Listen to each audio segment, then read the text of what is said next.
All rights reserved. We reserve all rights. Disclaimer. This is medical information, not advice. Please stop emailing us about the red bumps on your body and genitals. Really, stop it. Esoteric Biochemistry debunks religion, mythology, and chickenpox. And mumps, measles, rubella, scarlet fever, smallpox, gonorrhea, syphilis, cancer, typhoid, and epilepsy. What you talking about, Willis? I'm talking about the fact that all of these cellular diseases have been blamed on either theoretical contagious viruses or theoretical pathogenic bacteria, despite the fact that none of them have ever been proven to be contagious or cause any such cellular diseases, ever. Yet these red bump diseases are very real. Most of us are needlessly vaccinated against them, and Big Pharma scams billions of parents each year, selling us drugs that lessen the uncomfortableness of the symptoms, but do zero to address the actual cause of these diseases. So what is causing them, and what can you do about it? As with everything, depending on how far your consciousness and attention is either zoomed out or zoomed in, there are many different ways to describe the exact same illness, but using different lexicons and perspectives. In the end, they are all describing the exact same thing, just in different ways, starting at different points in the fractal. Reality is fractal, and dis-ease within that reality is no different. Various biological sciences are arguing over where this circle starts and where it ends, because they don't understand that it doesn't. It's a closed circuit with no beginning or no end. What you talking about, Willis? We are told healing is voltage by people like Dr. Jerry Tennant, also acupuncturists, and even Far East Taoist Qi healers, who tell us that disease is an electrical imbalance in the body, and healing is restoring natural electrical potential. That is true. I bet your allopathic doctor isn't trained to do that. Coherent structured water scientists like Dr. Emoto will tell us that dis-ease can be from incoherent, non-natural cymatic water structures within our own body, which is itself made up of 90% intelligent water, caused by both external and internal frequencies and mental thought problems, negatively acting upon and destroying the healthy crystalline form of the water that makes up 90% of your body through cymatics, which should be spelled psychmatics, as in psychological restructuring of natural, physical, biological water through thought. And this is also true. German New Medicine will tell you that these diseases are from psychological conflict issues provoked by unexpected trauma caused by a shock event, and that the physical dis-ease expressions are the body going into the healing crisis phase to resolve this conflict-based trauma. And that is also true, at least sometimes. As Dr. Stefan Lanka explains, in Dr. Hamer's German New Medicine, he shows where each trauma or biological conflict will affect tissue changes, how it builds up to be able to cope in a given situation, to improve digestion, or is broken down, as in the bones, to improve mobility. He calls them meaningful biological special programs. So, then when I look at his table and all the biological conflicts, a trauma is now turned into a positive thing, into a function that the skin has when we need it for defense or to hold tight, the function organs have, or the tissues that we can't see. I can look up their function, and there is a construction plan of the human being. Dr. Hamer found it. Namely, the proof that every part of the body is a materialized unit of consciousness with its own function, We see evidence for this in how a word can cause not only cardiac arrest, but also affect the skin. You can see it. It can affect my self-worth, which leads to bone decomposition. Dr. Hamer has proven that we materialize consciousness.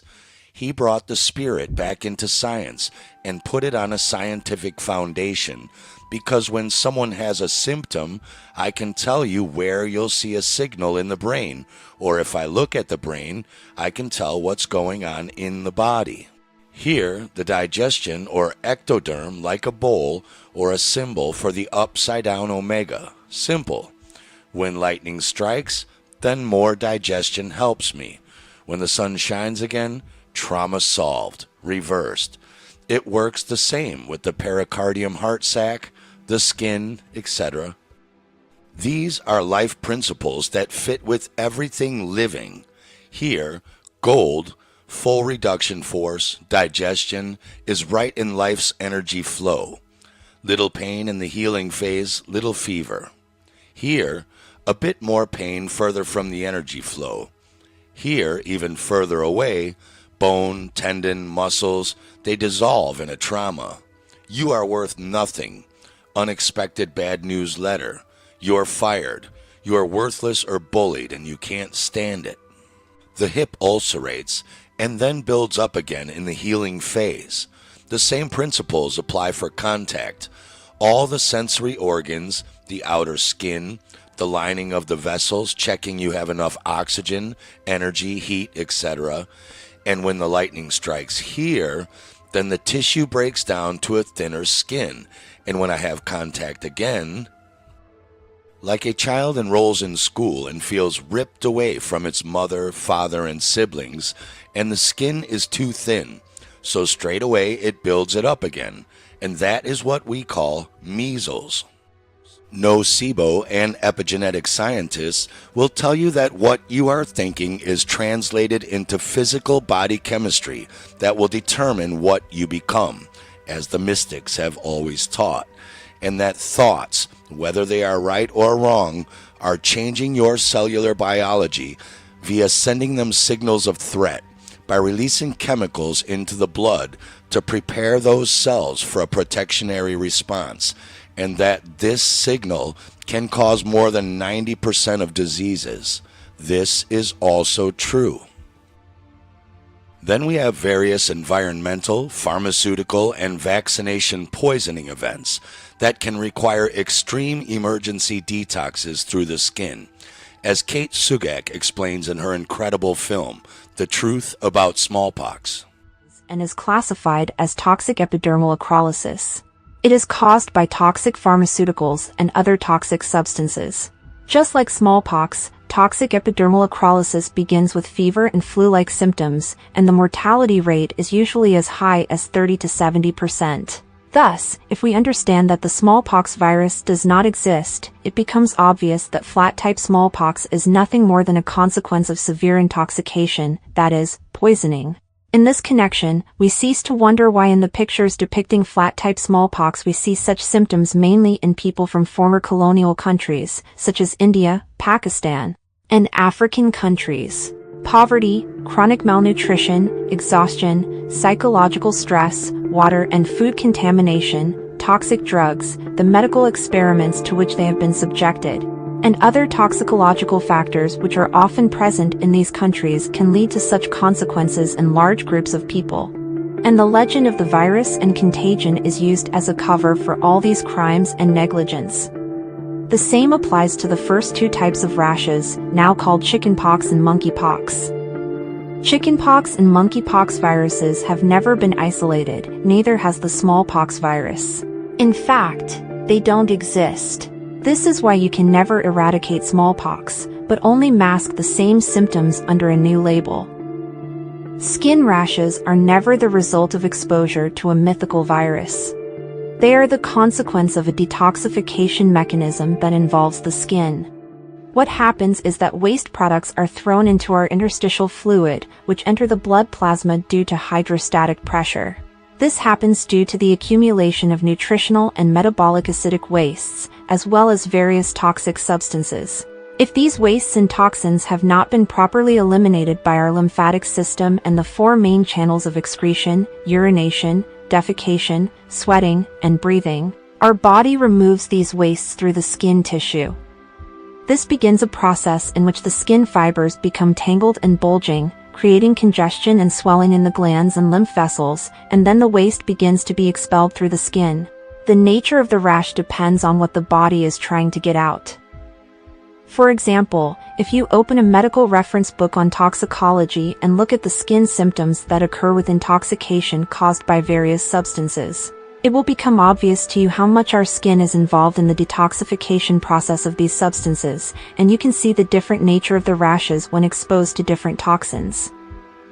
The tendency for children to exhibit skin rashes comes from the fact that the bone growth process is a rather complex mechanism that naturally produces a lot of metabolic waste in children. In addition to this, during bone growth, skin tissue does not keep up with bone tissue, so it is quite typical for children to have low levels of collagen in their skin. Because of this, it is easier and preferable for the body to eliminate these wastes through the skin, and as a consequence, we will see a strong tendency for children to exhibit skin rashes as they grow up. If, in addition to metabolic waste, the child's body has to deal with waste products and toxins from an improper diet, lifestyle, such as not spending enough time in sunlight and producing little vitamin D, a bad ecological environment, or psychological stress, and if the rest of the child's excretory organs are weakened, these symptoms will be more severe. The fact that these symptoms often occur in some children in the same family or group at the same time is because these particular children not only share the same growth process, but also many other physical and psychosomatic factors that give toxic strain to the body, and since humans are social creatures, they tend to go through such processes in sync. But those children who don't have to deal with such a toxic load and emotional stress, who spend a lot of time outdoors, eat differently, and so on, will be able to cope with the removal of waste from the body without any noticeable symptoms. So no matter how much contact they have with children with chickenpox, they will not get it. If we look back to the 1700s, when skin rashes were very common in Europe, which motivated Edward Jenner to create a smallpox vaccine, which of course was absolutely useless. We see that people in that time faced not only grueling wars but also natural disasters such as floods, earthquakes, and volcanic eruptions which delayed sunlight for months at a time. All this led to mass starvation and deficiencies of vitamin D, iron, and potassium, which are essential for optimal skin function.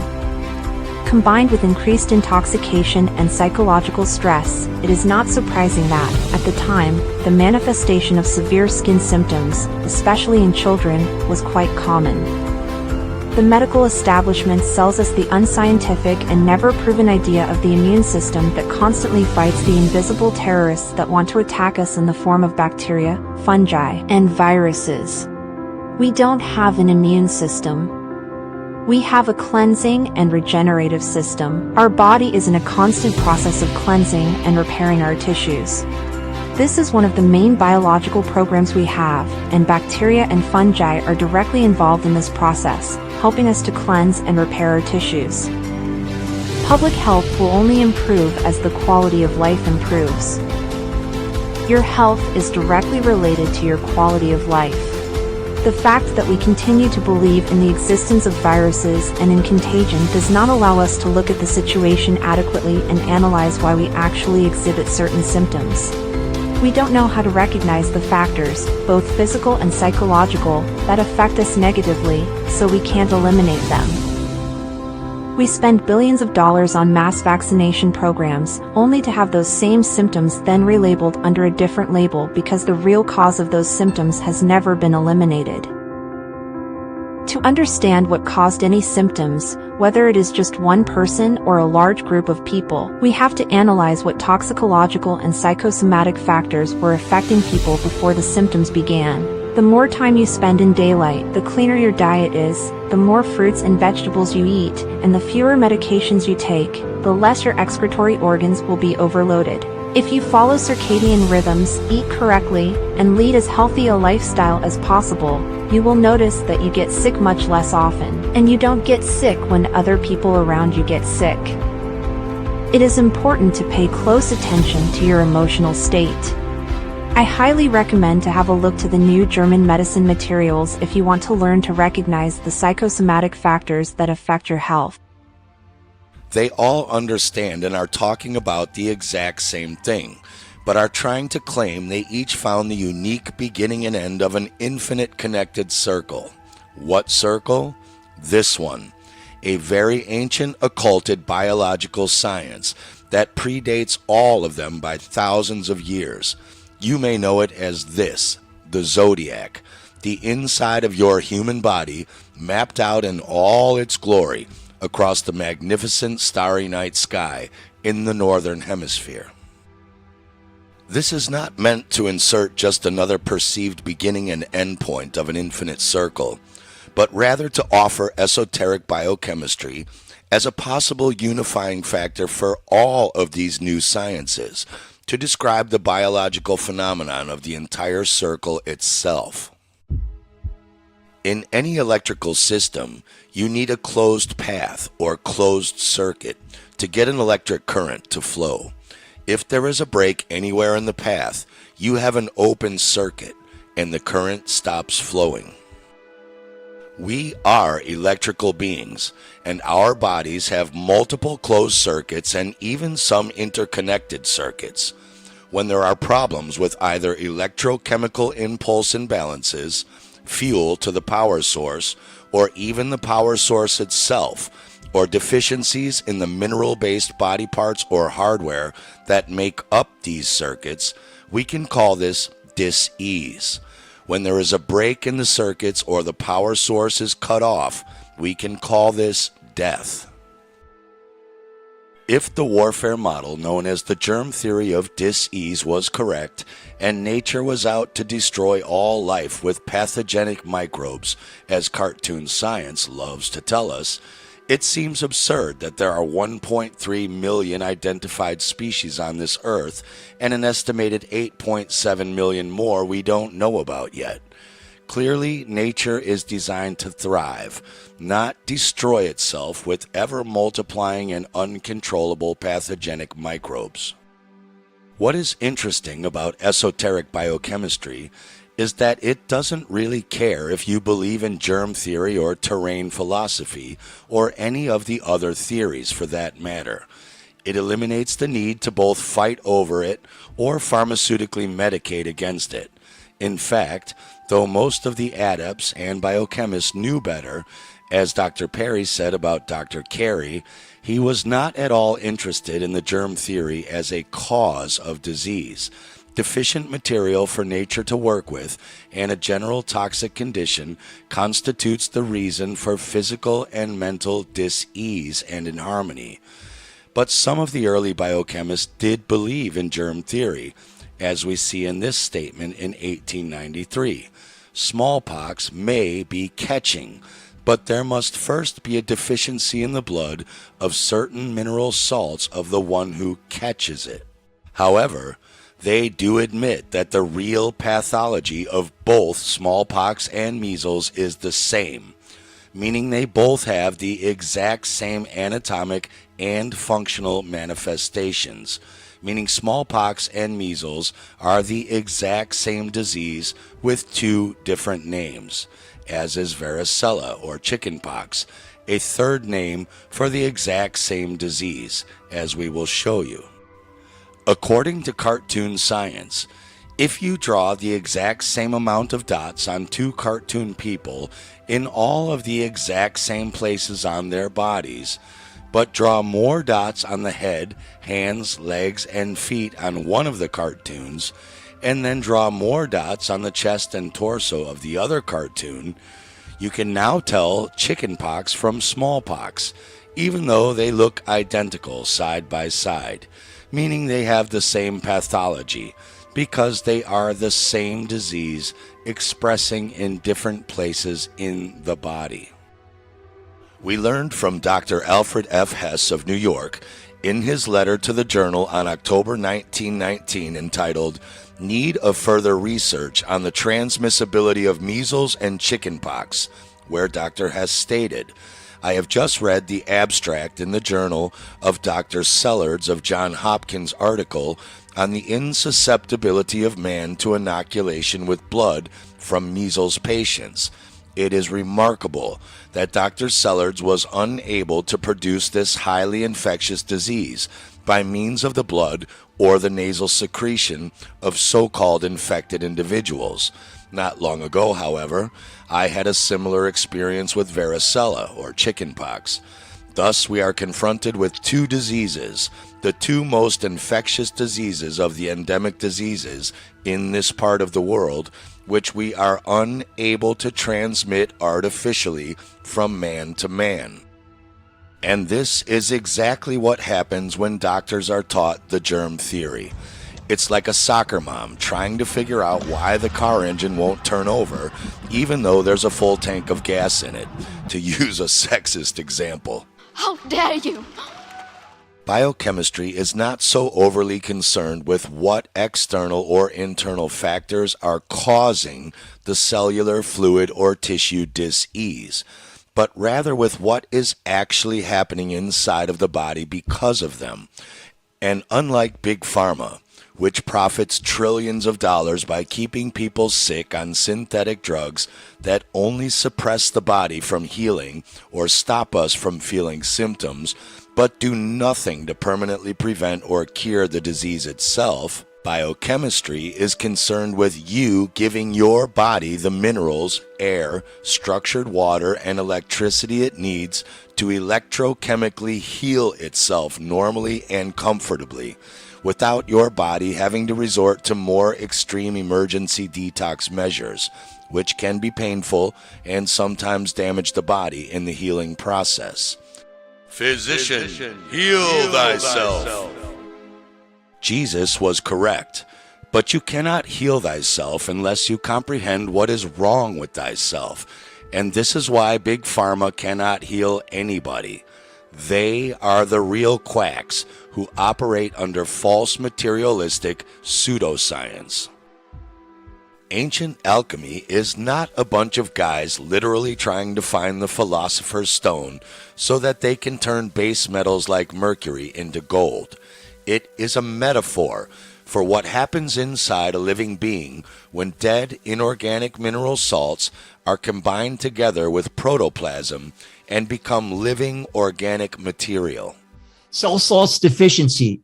Cell salts we make a big thing out of because they are preparations of the 12 resonant fields that come down from the constellations above us. There is a grand design to our realm. Our realm has resonant fields that are actually beamed down on us. They include the sun, the moon, the constellations. When we talk about astrology, we're not going into horoscope reading. What we are doing is entertaining it as a very real science.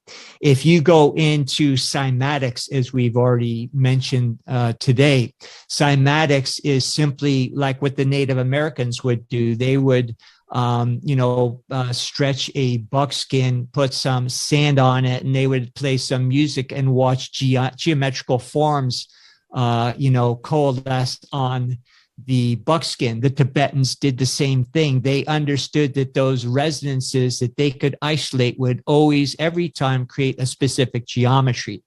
So these 12 constellations we'll talk about are the ones that create the 12 component spectrum that creates all of life in our realm, and our biological temples are nothing more than a step down of that.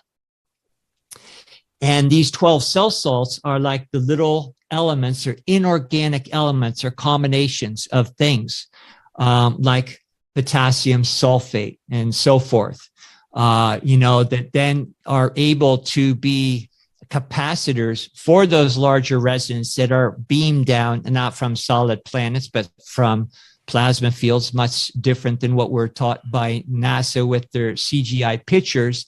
But then these resonances then we incorporate into our body, but we can only do that if these 12 cell salts are available in abundance in the bloodstream at all times. So these 12 salts will then working in unison create all of the form and function through resonant-based geometry within our physical system. If they are missing, then you will have symptoms. And all disease is caused by a lack. So the inorganic elements provide the resonant-induced geometry to create the unique characteristics of every bodily tissue, period. If any of the 12 cell salts are deficient within the blood, both structure and function will be compromised.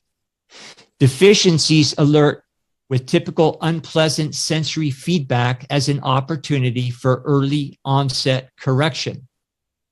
Any diagnosis of disease can only obfuscate what would otherwise be obvious, while further complicating physiology with the escalation of mental emotional trauma. The great occultist and esoteric biochemist Dr. George Washington Carey tells us, all the blood in the body passes through the heart, the great alchemical vase, the sun of heaven, and that air is the raw material for blood, and when it is drawn in, or breathed in rather, by the infinite alchemist, you, to the blood vessels, it unites with the philosopher's stone, or rather stones.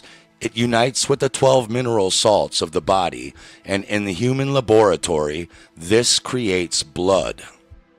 Like much of the Bible, the zodiac is an allegory for your physical body drawn out in the northern star constellations, and ancient astrology and tarot are occulted physical biological sciences hidden from the general public by religious control institutions. Don't you blaspheme in here! Don't you blaspheme in here! Based on as above in the stars, so below in our bodies. When you see the constellation Leo, the lion, it is blatantly obvious that that looks nothing like a lion. That is because the constellation Leo is a man-made allegory, not only for the sun at its highest power in mid-July to mid-August, as it visually rises in the morning over the night constellation Leo, but also as an allegory for the mineral magnesium phosphate that makes up our heart, our motor nerves, and the surrounding tissues near the heart. As Dr. Berlando explained, the ancients well understood that the resonant cymatic frequencies in the plasma fields from that part of the sky they named Leo, along with the sun, moon, and wandering stars, or so-called planets, transiting that area, caused the inorganic mineral magnesium phosphate in our bodies to vibrate through resonance and creates the geometric forms or tissues of our heart, motor nerves, and back and side near our heart. A good metaphor is that the electromagnetic plasma energies of the heavens above vibrate the inorganic minerals below in the body, which creates the potential geometric form possibilities or chicken wire frames on which the organic matter those minerals attract build the physical form over, like paper mache. Religious people call this cymatic phenomenon the Word of God. God speaks, and God creates form out of seemingly thin air. The various religious control institutions throughout the centuries have ingeniously disguised the astrological science of right angles in the heavens above, and thus in the human body below, as fictional angels in the heavens, not angles. So the profane muggles never catch on to the true meanings of the esoteric mystery school teachings and never become ungovernable self-masters. People who look to external saviors will never save themselves. Don't you blaspheme in here! Don't you blaspheme in here! The angles, or angels, of the 12 zodiacal signs in the heaven materialize their vitalities in the human microcosm.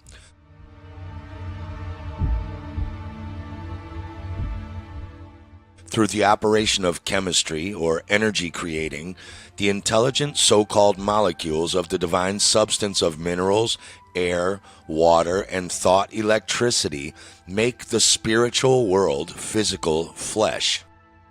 Air is the raw material for blood, and when it is drawn in, or breathed in rather, by the infinite alchemist to the blood vessels, it unites with the philosopher's stone, the mineral salts, and in the human laboratory it creates blood. Blood is the elixir of life, the ichor of the gods. In ancient lore, Ares was known as the Lamb of God, or Gad, which represents the head or brain, more specifically, the top cerebrum. The word God, or Gad, comes from the Aramaic word Gadja, the goat, which is the real reason the Baphomet of Satanism has a goat head, and we'll get into what Satan really is in Bible alchemical lore later. Don't you blaspheme in here! Don't you blaspheme in here!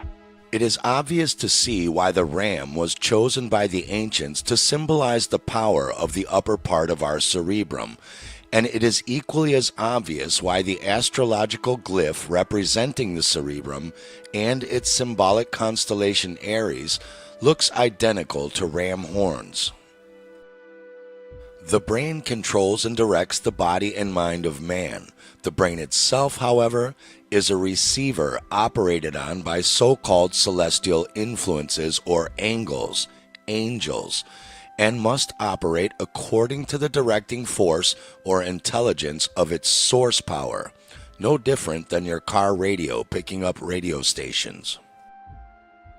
Man has been deficient in understanding because his brain receiver did not vibrate to certain subtle influences. The dynamic cells in the gray matter of the nerves were not finely attuned and did not respond, hence sin, meaning falling short of understanding. From the teachings of the chemistry of life, we find that the basis of the brain or nerve fluid is a certain mineral salt known as potassium phosphate or Kali-phos. A deficiency in this brain constituent means sin, or a falling short of judgment or proper comprehension. Practitioners of German New Medicine might want to ask why it is that 10 children can experience the exact same traumatic event, like a separation from their parents and family when starting school, yet only some of them experience an actual mental and emotional trauma, and then go into a conflict and then a healing crisis like the chickenpox, which we'll explain shortly. Yet the other children who experience the same exact event aren't traumatized by it. Can this be explained by a mineral deficiency in the brains of the children, like potassium phosphate, stopping them from having proper judgment or comprehension that they are going to be okay? One example of this can be seen in the zodiacal sign Cancer, which symbolizes, among other things, the elastic tissues of the body, like the connective tissue of the skin. And in esoteric biochemistry, along with the moon, vibrationally synthesizes the mineral fluoride of lime, or calcium fluoride, in the body. The cornerstone in the chemistry of Cancer the crab is the inorganic salt fluoride of lime. It is a combination of fluorine and lime. When this mineral salt is deficient in our blood, both physical and mental dis-ease is the result. Elastic fiber is formed by the union of calcium fluoride with albuminoids, simple proteins like keratin, elastin, and collagen, whether in a rubber tree or in the human body. All relaxed conditions of tissue are due to a lack of sufficient amount of elastic fiber to rubber the tissue and hold it in place. So how does this also affect mental dis-ease? When elastic mineral fiber is deficient in tissue of membrane between the upper cerebrum and lower cerebellum brain poles, there results a sagging apart of the positive and negative poles of the dynamo that runs the machinery of man's body. Calcium fluoride is used as a component of electrolyte fluxing agent for metallurgy. Take the electrolyte separator out of your anode and cathode battery and see how that works for you. An unfailing sign or symptom of just this one mineral deficiency is a groundless fear of financial ruin, basically a fear of loss or separation, which is interesting when we look at rashes, chickenpox, measles, rubella, and shingles as viewed through German New Medicine. Keep in mind that in German New Medicine, the symptoms, the skin rashes, occur when the trauma or conflict has been resolved and the body is healing from that conflict, not an immediate result of the conflict or trauma happening. And they agree that these diseases are not from imaginary viruses, as contagious viruses do not exist. So giving your child autism or Guillain-Barré syndrome to prevent a normal spell of loneliness later in life is insanity, but that's none of my business. Rashes on the outer skin layers or epidermis are usually from separation conflicts. Either you've been separated from someone, or you want to separate from or get rid of someone. In measles, rubella, and chickenpox, these skin rashes cover most of the body. This means that the separation conflict is more generalized, which happens when you feel separated as a whole. These full body rashes are very rare among adults, but typically experienced by infants and children, as they are much more sensitive to separation from the pack, as in families at home or friends at school. Usually, these separation conflicts among children happen when they get sent to daycare or to school, as they are separated from their safe home, from their parents and perhaps siblings. As the children get accustomed to daycare, kindergarten, or school, and if they come home to a loving family who make them feel safe again, the conflict gets resolved and the healing begins, hence the rashes. This is why measles typically occurs in the fall, right when children either start or go back to school and get separated from their family again. Other children that really dislike school and do not get accustomed to it, or children that come home to an empty house and hardly meet their family during school days, might not resolve their conflict until the winter holidays or even Christmas, and that is why chickenpox usually occurs during the winter. Obviously, germs and microbes don't take precisely scheduled 9-month vacations, so the fact that there are yearly chickenpox and measles seasons should tell you you believe in nonsense, but that's none of my business either. Also, not being allowed or not wanting to have contact with someone who has the infection or disease also results in a separation conflict, which can trigger the illusion of a virus outbreak, such as measles. For example, as soon as your friend has got better and you can see him or her again, your conflict has been resolved, and instead you get the symptoms of healing, as in the measles, giving the illusion of a contagion. Another reason why certain people are either causing or suffering mental and emotional conflicts and traumas that needn't be can be found in a mineral deficiency of sodium phosphate, aka natrium phosphate, which regulates the bladder, the kidneys, and most importantly, is the body's acid neutralizer. Natrium phosphate corresponds with the constellation Libra, the scales, or balance of the body's acid and alkaline pH levels. Libra is a Latin word meaning scales or balance. Sodium or natrium phosphate holds the balance between acids and the normal fluids of the human body. Acid is organic, and it can be chemically split into 2 or more elements by natrium phosphate, thus destroying the formula that makes the chemical rate of motion called acid. A certain amount of acid is always present in the blood, the nerves, stomach, and liver fluids, but the apparent excess of acid is always due to a deficiency in the alkaline Libra salt, natrium phosphate. We already know this exoterically because natrium phosphate is given to people to relieve acid buildup problems like relief of indigestion, gas and joint pains, heartburn, flatulence, burping, headaches during thunderstorms, easy hot flushing or redness of the face, yellow coating of the tongue or throat, sourness and acidity, asthma that worsens in the evening, stiffness after moderate exertion or exercise, and short and stiff hamstrings or tendencies to contraction of tendons. But there is also a mental and emotional non-physical effect from too much acid destroying the brain and nervous system that people deficient in natrium phosphate suffer. These people become oversensitive and refined. They withdraw too easily when hurt. They have a nervous weakness. They are reserved and even irritated by well-meaning suggestions. They suffer conflicts and traumas easily that needn't be suffered at all. Before we move on, we need a crash course in esoteric biochemistry, Bible alchemy, Bible chemistry, and New Testament symbolism. Warning: the following segment contains blasphemy and will trigger Jews and Christians. Don't you blaspheme in here. Don't you blaspheme in here. I will kill you. Both the Old and New Testaments are ancient astrophysio-alchemical books describing what happens inside the human body.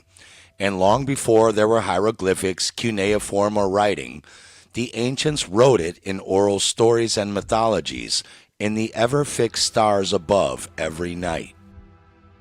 Of course, we've all been too deliberately distracted, dumbed down, and lied to about history to even comprehend how on earth ancient civilizations could have even possibly known about the internal biochemistry of our body.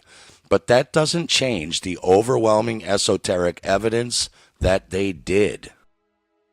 In Bible alchemy, yes, that is a thing, the constellation Libra represents Reuben, the allegorical first son, or the son of Jacob. Reuben was not a name, it was a word, meaning vision of the sun, that later became a Jewish name, and even a delicious sandwich. Modern-day Israel, with all of their financial and military might, along with their ally and greatest military power in the world, the United States, has been trying for over 60 years to achieve the Greater Israel Project, to take back this massive piece of land, which they claim is theirs, based on an allegory in the Old Testament about the 12 tribes of Israel, and still haven't succeeded. Yet they believe this man Jacob had 12, actually 13 sons, who, wearing only sandals and robes, somehow took over and controlled all of this exact same massive area of land in just one adult lifetime, never mind the world's greatest armies and unlimited funds behind them. This is obviously ridiculous, and the real Greater Israel Project, as you will see, is to chemically perfect your own body and thus your thought receiver to resonate with the divine, so that you would never attack any people unprovoked for any reason. These are not God's chosen people. The divine does not choose people. People must choose to be divine. They must be balanced in both mind and body. And these are the 12 tribes of Israel, the 12 sons, or sons of Jacob. Allegories for what is happening alchemically inside the body in the minor arcana, and in its ancient metaphorical story mapped out in the stars in the major arcana, as above, so below. And these people and the trash they're peddling in the New Testament is no better or less misunderstood than the Jews. Many skeptics of Christianity rightly point out the question, what are people with Western English names like Andrew, James, John, Philip, Matthew, Thomas, and later Peter the Apostle doing in the Middle East 2,000 years ago? It's a good question, as it makes no sense, and the Christians, priests, and popes just shrug and can't give them an answer. It's because they too are just New Testament allegories for the exact same science, not historical people. In the symbolism of the New Testament, Libra corresponds to the disciple Peter. Peter is a word derived from Petra, meaning a stone or mineral, not a white dude hanging out in the Middle East 2,000 years ago. Matthew 16:18 says, "On thee, Peter, mineral, I will build my church," meaning Beth, house, my body or temple, and the gates of Hades will not prevail against it. Obviously, Jesus wouldn't literally build a church on a guy named Peter. And why the reference to the gates of Hades, hell, or what we associate with Satan? What is this church, Beth, house, body, or temple built on minerals? It is us, our body. Acid, in alchemical lore, yes, that is a thing, is represented as Satan or Saturn, while the mineral sodium phosphate symbolizes the Christ principle or Neptune. An absence of the Christ principle gives license to Satan, acid, to run riot in the holy temple, your body. The advent of Christ drives the evil out with a whip of thongs. Allegory. Allegory. Allegory. Reference to the temple in the figurative language of the Bible and New Testament always symbolizes the human organism. Know ye not that your bodies are the temple of the living God? Solomon's temple is an allegory of the physical body of man and woman, soul of man's temple, the house, church, Beth, or temple made without sound of saw or hammer. Third-degree Freemasons are taught the legend of their god, Hiram Abiff, the master stone builder who built Solomon's temple. Stone is a metaphor for mineral. According to Freemasonry, Abiff is simply a Hebrew expression for father, a term of respect. So what is Hiram Abiff? It's an allegory for Aries, Hiram, the high ram, or Lamb of Gad, or Lamb of God in your head, who takes away your sins, symbolizing your cerebrum, your spinal cord and sensory nerves. The Abiff, or respected Father who art in heaven, who sits right there between your two temples, the master mineral builder who built your body, the Temple of Solomon, or the soul of man. Hate, envy, criticism, jealousy, competition, selfishness, war, suicide, and murder are largely caused by acid conditions of the blood. Acid, or Satan's alchemical transformation of man, symbolized by the black cube, or Saturn, Saturnism, Satanism, acidity in the blood, producing changes by chemical poisons and irritation of the brain cells, the keys upon which the soul plays divine harmonies or plays fantastic tricks before high heaven, according to the arrangement of the chemical molecules in the wondrous laboratory of the soul. Without a proper balance of the Venus salt, natrium phosphate, the agent of peace and love, man is only fit for treason, stratagems, and spoils. These are your conflicts and traumas. Know ye not that ye are the temple of God, and that the Spirit of God dwelleth in you? Da Vinci knew, yet how many Christians have this painting in their house and don't even understand its actual meaning? The disciple Thomas, Aries, standing at the head of the table. Why isn't Jesus seated at the head of the table? Because Aries is your head, the ram. Brahma or Brahma, the creator god of the Hindus. Abraham or Abraham of the Bible. Abracadabra, open sesame. Aries is ruled by Mars, the god the Romans called Mars, and by no coincidence the Greeks called Ares, Aries. These are not mythologies or superstitions. These are very ancient scientific allegories for your body's biochemistry. Going in order around the zodiac and down the body from the head, next we have Taurus, or the disciple Thaddeus, your cerebellum and lower brain. And third in order, Judas, Gemini, the twins, your two lungs, 2 shoulders, and 2 hands, who Da Vinci cleverly coded here with 2 hands up. Next in order, the disciple Matthew, Cancer, the crab, a symbol chosen because crabs only walk sideways, and the energy of Cancer actually overlaps with Gemini next to it, sideways over 2 signs, Cancer being the breast, stomach, spleen, and elastic tissues, while Gemini also being all fibers and tissues, elastic and connective.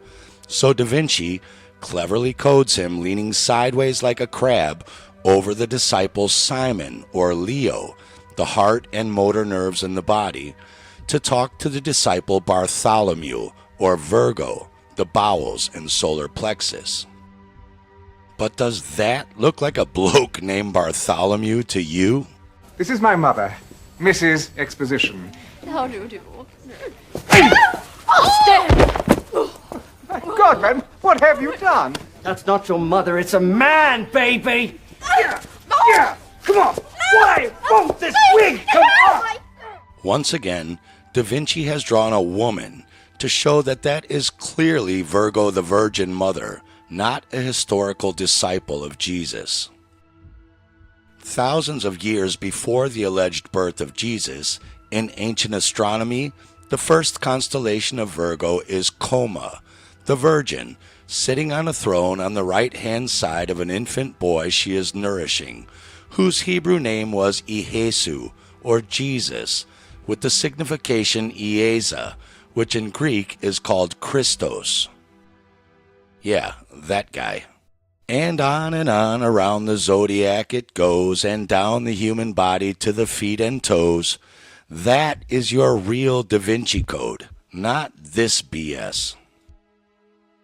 But what is really interesting is when we get to the 7th sign in disciple Peter, or Libra, the mineral stones our bodies are built on, which correspond with Reuben, the first son of Jacob and first tribe of Israel, which means vision of the sun. Da Vinci has drawn Peter, or Reuben, pointing a finger upwards toward the ceiling. But why? Because on the ceiling, he has purposely and cleverly encoded a 6x6 wide square pattern, known by the ancient adepts as the magic square of the sun. He is showing you that the story of Jesus is an allegory for the Son of God and the zodiacal stars in the sky, which are a celestial map of the Son of God in your body parts. Here is wisdom. Let him that hath understanding count the number of the beast, for it is the number of a man, and his number is 666. When you take a 6x6 magic square of the sun and randomly fill in the numbers 1 through 36 in any order, all rows will add up to 111, and all 6 rows will add up to 666. Likewise, when you put the numbers in order from 1 through 36 and add them all up, they also equal 666. The popular casino game of roulette is based on this esoteric knowledge. Of course, in the old days, if you got caught with one of these diagrams or pendants, the church would burn you at the stake.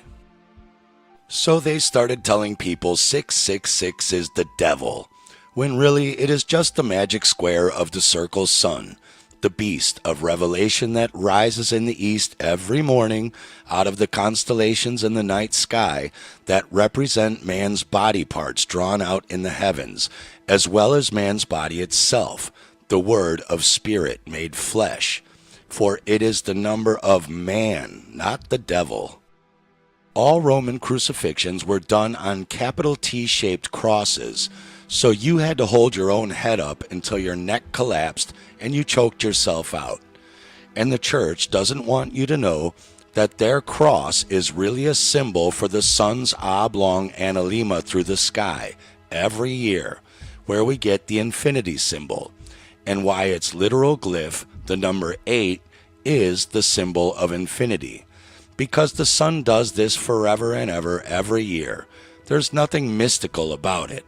It's based on the sun's position at high noon each day throughout the year, divided by the 4 solstices and equinoxes that split the year in 4, each with the sun rising in 3 zodiac signs between them. The biblical Jacob had 12 sons by 4 different women. So much for the church preaching monogamy. Those women are metaphors for the 4 solstices and equinoxes that divide the year, with 3 suns or constellations in each of them, totaling 12 children or zodiac signs. The zodiac is a metaphor for the human body, so there are Jacob's 4 wives and 12 children in your body. What you talking about? What you talking about? What you talking about, Willis? Long before the alleged birth of Christ, the ancients held the belief that the claustrum in our brain secretes a sacred oil once a month in our bodies that travels down our cerebral spinal cord to our sacrum, that the ancients called the Christos oil or the Christ.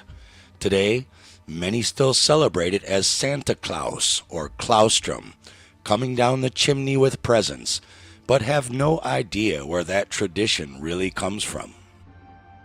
The sacrum at the bottom of our spinal cord is where we get our religious word sacred from, and the reason that we celebrate Christmas and Santa Claustrum on December 25th is because the sun rises in the constellation Capricorn 4 days earlier, on December 21st, the winter solstice, Jacob's 4th wife.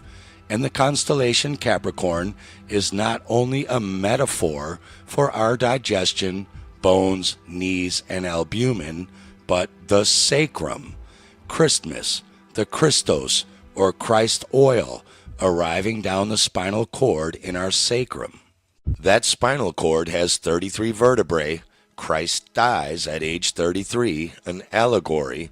This Christos oil, or cerebrospinal fluid, allegedly sits down there in the tomb for 3 days and 3 nights while it is being purified, symbolized by Christ dying for 3 days and 3 nights in New Testament allegory, and also allegorically by the sun as it enters Capricorn December 21st and stops rising any lower under the ecliptic at noon or any further south in the sky for 3 days, and then is resurrected and starts to rise higher in the sky and head back north or up every day. Just as your oily cerebrospinal fluid, Christ or Christos oil, also known as Mercury, Quicksilver, the messenger of the gods with his caduceus, yes, that one, representing your head and nervous system, this oil climbs your 33 vertebrae, or Jacob's ladder, and meets your 12 cranial nerves, Jesus' 12 disciples in the New Testament allegory, or Jacob's 12 sons and tribes of Israel in Old Testament allegory, where it ignites the pineal gland, which is your resurrection. Don't you blaspheme in here! Don't you blaspheme in here! This is your biblical manna from heaven, which means man-making. The manna, or heavenly bread, forms man and also feeds him.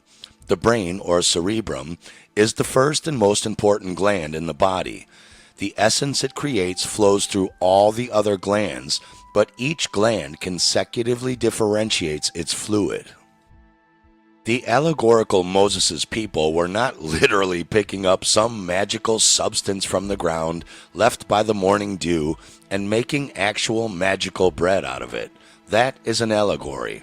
There is no morning dew in the hot, dry desert. Dew is an ancient term for brain substance. Cardinals are indigenous to the Americas, and these Italian Roman Catholic cardinals are not named after them. They are named after the cardinal points in the zodiac of the stars above, as well as the sun in the annual sky, which themselves are named after the cardinal points in the human body that square the circle, as well as the various sets of 4 mineral salts that biochemically and alchemically square themselves in the human body in this ancient science. Ironically, the Christian-hating free morons are just as equally in the dark about what squaring the circle actually means. They are told the square and the circle shapes are related to Euclid's 47th problem of squaring the circle, said to be the primary goal of Freemoronry, a worldwide secret society based on a 12th grade math equation? Give me a break. Squaring the circle does not in this case refer to a mathematical problem. It is a spiritual, metaphorical reference to man's instinctive quest to harmonize our physical and spiritual natures, which are one and the same. That's what they don't get. You can't forcibly harmonize two sides to the same coin. They are already in harmony by default. There it is, your body, the royal arch of Freemasonry. Aries, your brain down through Virgo, your bowels and solar plexus, a collection of two bundles of nerves that intertwine and pass each other at a central location in your abdomen, a metaphor for your head, spinal cord, and torso, the tree of life. Religion, mythology, and astrology are metaphors for biology. And if you don't know this, you can read the Astrophysiochemical Bible a million times until you are blue in the face, and you will never understand what it is really talking about. If you have a golf ball-sized consciousness, when you read a book, you'll have a golf ball-sized understanding. When you look out, a golf ball-sized awareness. And when you wake up in the morning, a golf ball-sized wakefulness. But if you could expand that consciousness, then you read the book, more understanding. You look out, more awareness. And when you wake up, more wakefulness. It's consciousness. And there's an ocean of pure, vibrant consciousness inside each one of us. And it's right at the source and base of mind, right at the source of thought. Which is why these guys don't want your mind to know about or think about any of this. It's bad business for when the money collection basket comes around every Sunday to save your soul, because God always seems to be short on cash. Oceans don't fill church cash coffers. Golf balls do. But what does any of this blasphemy have to do with chickenpox, smallpox, measles, and mumps?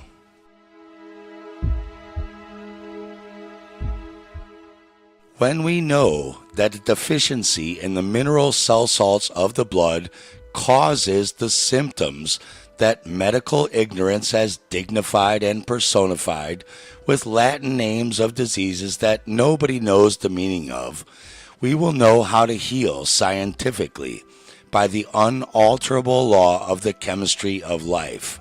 When we learn the cause of disease, then and not before will we prevent disease, not through quarantines, nor disinfectants, nor vaccines, nor boards of health, will man reach the long sought-after planes of health. You don't call eggs and milk an omelet, and you don't call the chef, the stove, and the pan cooking the eggs and milk an omelet. You call the physical after effects of egg, milk, stove, pan, and chef cooking them an omelet. And like eggs and milk are not an omelet, chickenpox is not a thing or a disease caused by a never isolated or proven to exist theoretical varicella zoster virus. Varicella is just a personified Latin name that nobody knows the meaning of, describing visible red bumps on the skin. That comes from the Latin word variola, meaning speckled or spotted. This stink bug also has variola. It's not a virus, it's an adjective. It's not a cause, it's a biochemical after effect, and this is not semantics. Why doesn't every single kid at the chickenpox party express chickenpox afterwards? Because chickenpox is not a contagious viral disease. It is simply a biochemically expressed physical after effect due solely to certain mineral tissue salt deficiencies in their bodies during their growth spurts and growth periods, when growing children need to eliminate old dead fibrin and tissue and make way for new, larger, stronger tissue. Some of them are late bloomers and aren't growing yet, so they don't need to eliminate dead fibrin tissue just yet. And some of them have mineral-efficient, healthy diets that can handle it normally if they do. But for those that do need to remove fibrin and are mineral deficient, do so through skin lesions we call chickenpox. And because modern doctors and the general public aren't given this knowledge, we keep running into this same ignorant dilemma. Doctors and scientists cannot transmit a person's measles or varicella chickenpox through contact, blood, or fluid to a person who doesn't have either. It's impossible.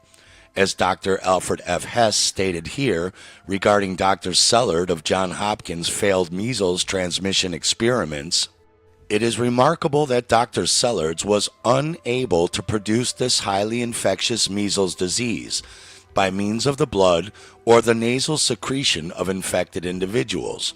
Not long ago, however, I had a similar experience with varicella or chickenpox. Thus, we are confronted with two diseases, the two most alleged infectious diseases of the endemic diseases in this part of the world, which we are unable to transmit artificially from man to man. And yet, sure as hell in real life, at least some of the kids at the chickenpox party do express their own chickenpox fibrin detox within a few days to weeks after the party. And the bogus contagious germ theory has us too stupid to understand there are other possible shared biological trigger phenomenon that easily explain this. But even among those who know this, we still start pointlessly arguing over which of those alternatives it may be. Who cares why the kid fell down the well? He's still down there either way. What are you going to do about it to help him out? You could learn that the Indian goddess Kali is not a stupid ancient superstition, but a biological feminine metaphor for time. Time as the changing aspect of nature that brings life or death. Why does she have 8 arms like a spider? Because spiders spin webs, or fiber, or fibrin. And Kali, myrrh, another name for the mineral potassium chloride, or Gemini, governs your body's fibers, fibrin, and tissues. For thick blood, or embolus, or embolism, results from a lack of this Kali myrrh, potassium chloride salt. For the spinning process stops, our threads thicken, tangle, and the parts feel enlarged, congested, and swollen. The thread or fiber takes up too much room. This is the true explanation for swellings, glandular enlargements, etc. Of course, as usual, our ignorant moron Frankenstein doctors aren't taught this. They see swollen glands and give our children a tonsillectomy, cutting out these swollen glands as if nature didn't put those tonsils there for a very good reason. The thick blood or embolus from a deficiency in potassium chloride causes the heart to work harder as more energy is required to circulate the thickened blood. Biochemistry states that Kali myrrh or potassium chloride is specific for children's diseases, for it has to do with disturbances in the fibrin and is usually accompanied by exudations through the skin, as in scarlet fever, measles, chickenpox, swollen glands, throat irritation, diphtheria, tonsillitis, mumps, and to the degree in which iron, aka ferrum phosphate, the squaring of the Pisces salt, is deficient, fever will manifest. But what do we mean, the squaring of the Pisces salt? The squaring of the Pisces salt, which is iron, or its mineral name ferrum phosphate, with the Gemini mineral salt potassium chloride, is the Masonic squaring of the circle, or the Christian cardinal points we discussed earlier. But the basis of all the fibrin that makes up our body is Kali-Mur, or the mineral potassium chloride. But there are many different uses for fibrin in the body, so the many fibers are differentiated by the addition of other minerals or inorganic salts combined with them. When these different inorganic, non-living mineral salt building blocks are put together, combined with the protoplasm formed by our brain or cerebrum, they become organic or living material, which merely means put together as bricks with mortar. Not like a bunch of literal stonemasons or free morons building a literal Solomon's temple out of brick and mortar that never actually existed, but Kali, the changing aspect of nature that brings things to life or death. There is definitely no living organic fibrin or tissue to be seen there. Other physical disease expressions coming from a lack of Kali-Mur or potassium chloride besides chickenpox and measles are mumps, smallpox, cancer, gonorrhea, syphilis, pneumonia, embolism, even acne, which is another teenage growth spurt fibrin removal disease, and children's diseases, among dozens of others. What is interesting to note is that out of the 12 mineral tissue salts that make up the body, only 3 of them are named after Kali, and all of them are the only 3 potassium-based minerals out of the 12. We have Gemini, Kali-Mur, chloride of potassium, as we have discussed, which makes up, among other things, all fibers, fibrin, and tissues in the body. And then we have Aries, Kali-Phos, or potassium phosphate, which makes up our spinal cord, sensory nerves, and cerebrum, which the protoplasm formed by our cerebrum turns inorganic, non-living mineral combinations into living organic compounds. But the third one is Virgo, Kali-Sulf, or sulfate of potassium, which makes up the vital oils in your body, including your cerebral spinal fluid, or Christos, Christ, or Christmas oil in your cerebrum. Another way to say this allegorically is that God, Gad, Aries, the cerebrum and spinal cord, potassium phosphate, connects to, mixes with, and biochemically impregnates the Virgin Mary, Virgo, sulfate of potassium, who happens to represent the exact same bowels and solar plexus area of the body where the spinal cord meets the sacrum, and begets Jesus, or Christ, the Christos oils of the body that give life. In New Testament allegory, Mary's husband is Joseph, the builder and carpenter, Gemini, the third potassium, chloride of potassium, that builds all fibers and tissues of the body. Joseph is not the real father of Christ because tissue does not make oil, and oil does not need tissues to function.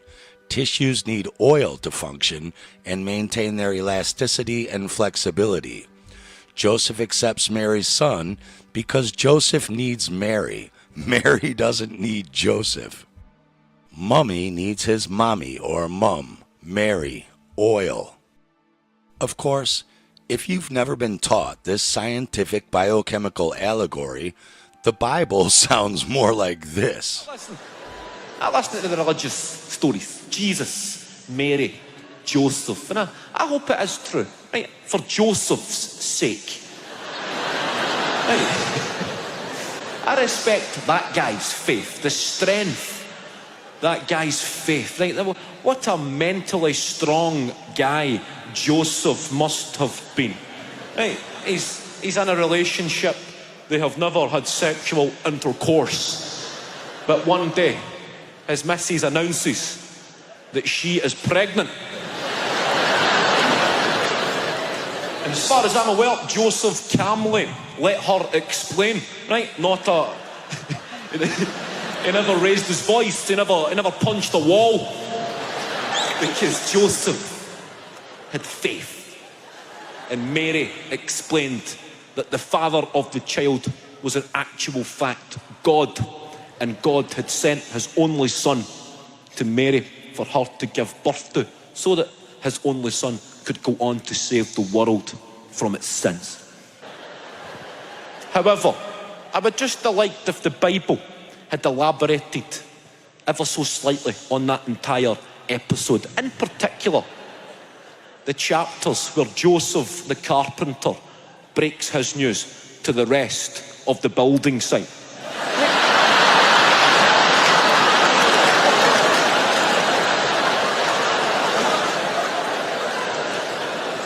To have read some of their paragraphs. Right, the carpenters are on their lunch break, just shooting the shit.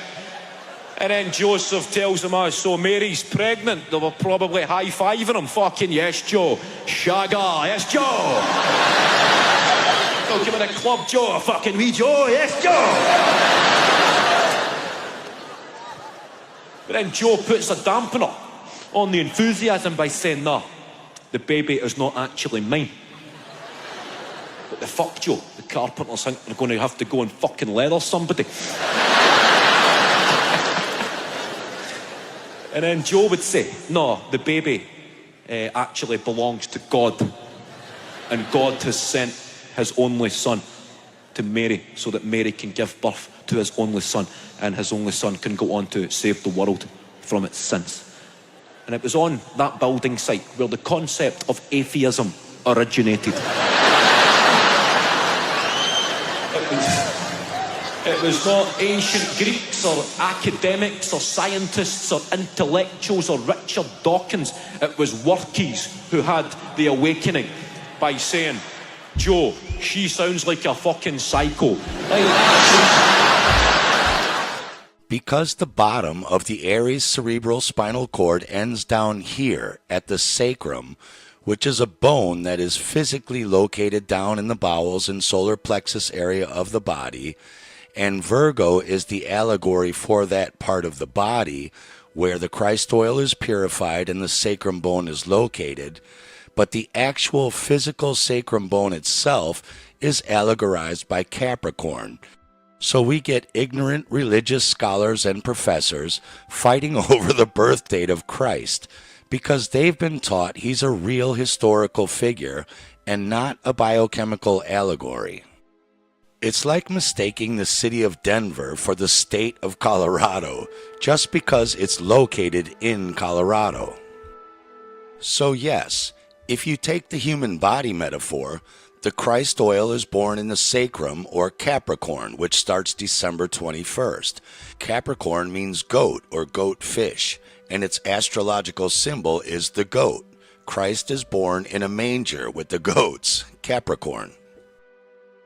And when you couple that with the human body drawn out as the sun rising in annual constellations, Christ is born there, December 25th, when the noon sun begins to rise again towards the north and ecliptic. Shown here at this red arrow, which is right below the kneecaps. By no coincidence, Capricorn also represents the knees in the human body. But then we have other Bible scholars and even occult literature like the Urantia book, who claim Jesus was actually born at noon on August 21st, or people like Dr. Mark Spitsbergen, who goes through ridiculous extensive Bible quotes and research to come up with the idea that Jesus must have been born sometime between July and August. That is also true. The spinal cord and cerebrospinal fluid meets the sacrum in the bowels and solar plexus, represented by Virgo, which starts right there on August 23rd. It is no coincidence that Virgo is ruled by Mercury. Metaphysically, Mercury is a metaphor for mind. Physiologically, a metaphor for the cerebrospinal system, the nerves, Chemically, it is quicksilver, an oily or fatty substance, the argentum vivum, or living philosophical silver, the brain and nerve esse or fluids. In other words, the brain or mind sends mercury, quicksilver, or the Christ, Christos oil, cerebral spinal fluid, down the spinal cord from the claustrum in the brain to Virgo, in the solar plexus where the sacrum is. That fluid is purified there and then sent back up the 33 vertebrae, or Jacob's ladder, to ignite the dormant gray matter in the brain and make man's thoughts resonate with a higher, non-material spiritual energy, rather than resonate with man's physical animal body needs and selfish desires, or Satanism. It is also no coincidence the Romans called Virgo the Virgin Minerva, or Mineralva, who was the virgin goddess of weaving, and today you can buy Greek Minerva extra virgin olive oil. Ironic, because the Greeks actually called Virgo Athena, as a 1693 publication called themselves the Athenian Mercury by no coincidence, and modern-day free morons still jokingly do this, like Mercury Systems acquiring Athena Group and Syntonic Microwaves, since the general public will never get the inside joke of Mercury acquiring Virgo. And we have the ancient mythological metaphor of Minerva and Arachne and their weaving contest. Minerva, or Virgo oils, and Arachne, or Gemini fibers and tissues, both ruled by Mercury, where Minerva, or Virgo oils, gets jealous of the beautiful tapestries or body tissues and fibers that Arachne weaves, so Minerva kills Arachne, or cuts off her oils, but then brings her back to life as a Spider-Woman. We have the same story with Minerva, aka Athena, and Medusa. Minerva, or the Virgo oil, catches Medusa kissing Neptune, or Pisces, its opposite squared mineral, which is iron, or ferrum phosphate, for arterial blood and red corpuscles in the body temple. And she gets jealous and turns Medusa's hair, or fibers, into hideous snakes, and ever after, her gaze turns anyone who looks, or lacks oil, into stone. It is no coincidence that astronomers have named a star cluster, or so-called Medusa Nebula, or Eye of Medusa, in the constellation Gemini, the fibers and tissues. And we have the same story with Minerva turning Aglauros to stone for helping Mercury seduce her mortal virgin sister, Herse. What is interesting is that when you look at the constellation Perseus, which means the breaker, it is in alignment with the constellation Taurus, which represents our lower brain cerebellum in our head, responsible for commanding the body's movements and motion. Perseus is carrying the metaphorical severed head of Medusa, the body tissues and fibers that would actually do the moving. But what is more interesting about Medusa's head being placed by the Greeks in Taurus is that Taurus, or sulfate of sodium, is one of only 2 mineral salts in the body that are ruled by or resonate with the vibrational frequency of Venus. As Bullinger points out in his book Witness of the Stars, in Perseus's left hand he carries a head, which by perversion of the ancient sacred sciences, the Greeks called the head of Medusa, being ignorant that its original Hebrew root meant the trodden underfoot. They called it Rosh Satan. Satan, a word, not an actual historical being, meaning the head of the adversary, the subdued, or El Ghul, where we get the demonic name Ghul from, the evil spirit. Ghul comes from El Gol, the name of the star in Satan's head. The only other Venus-resonating alkaline mineral salt in the human body, and the astrological sign ruled by Venus, is the Libra mineral salt, sodium phosphate, the acid neutralizer in the body.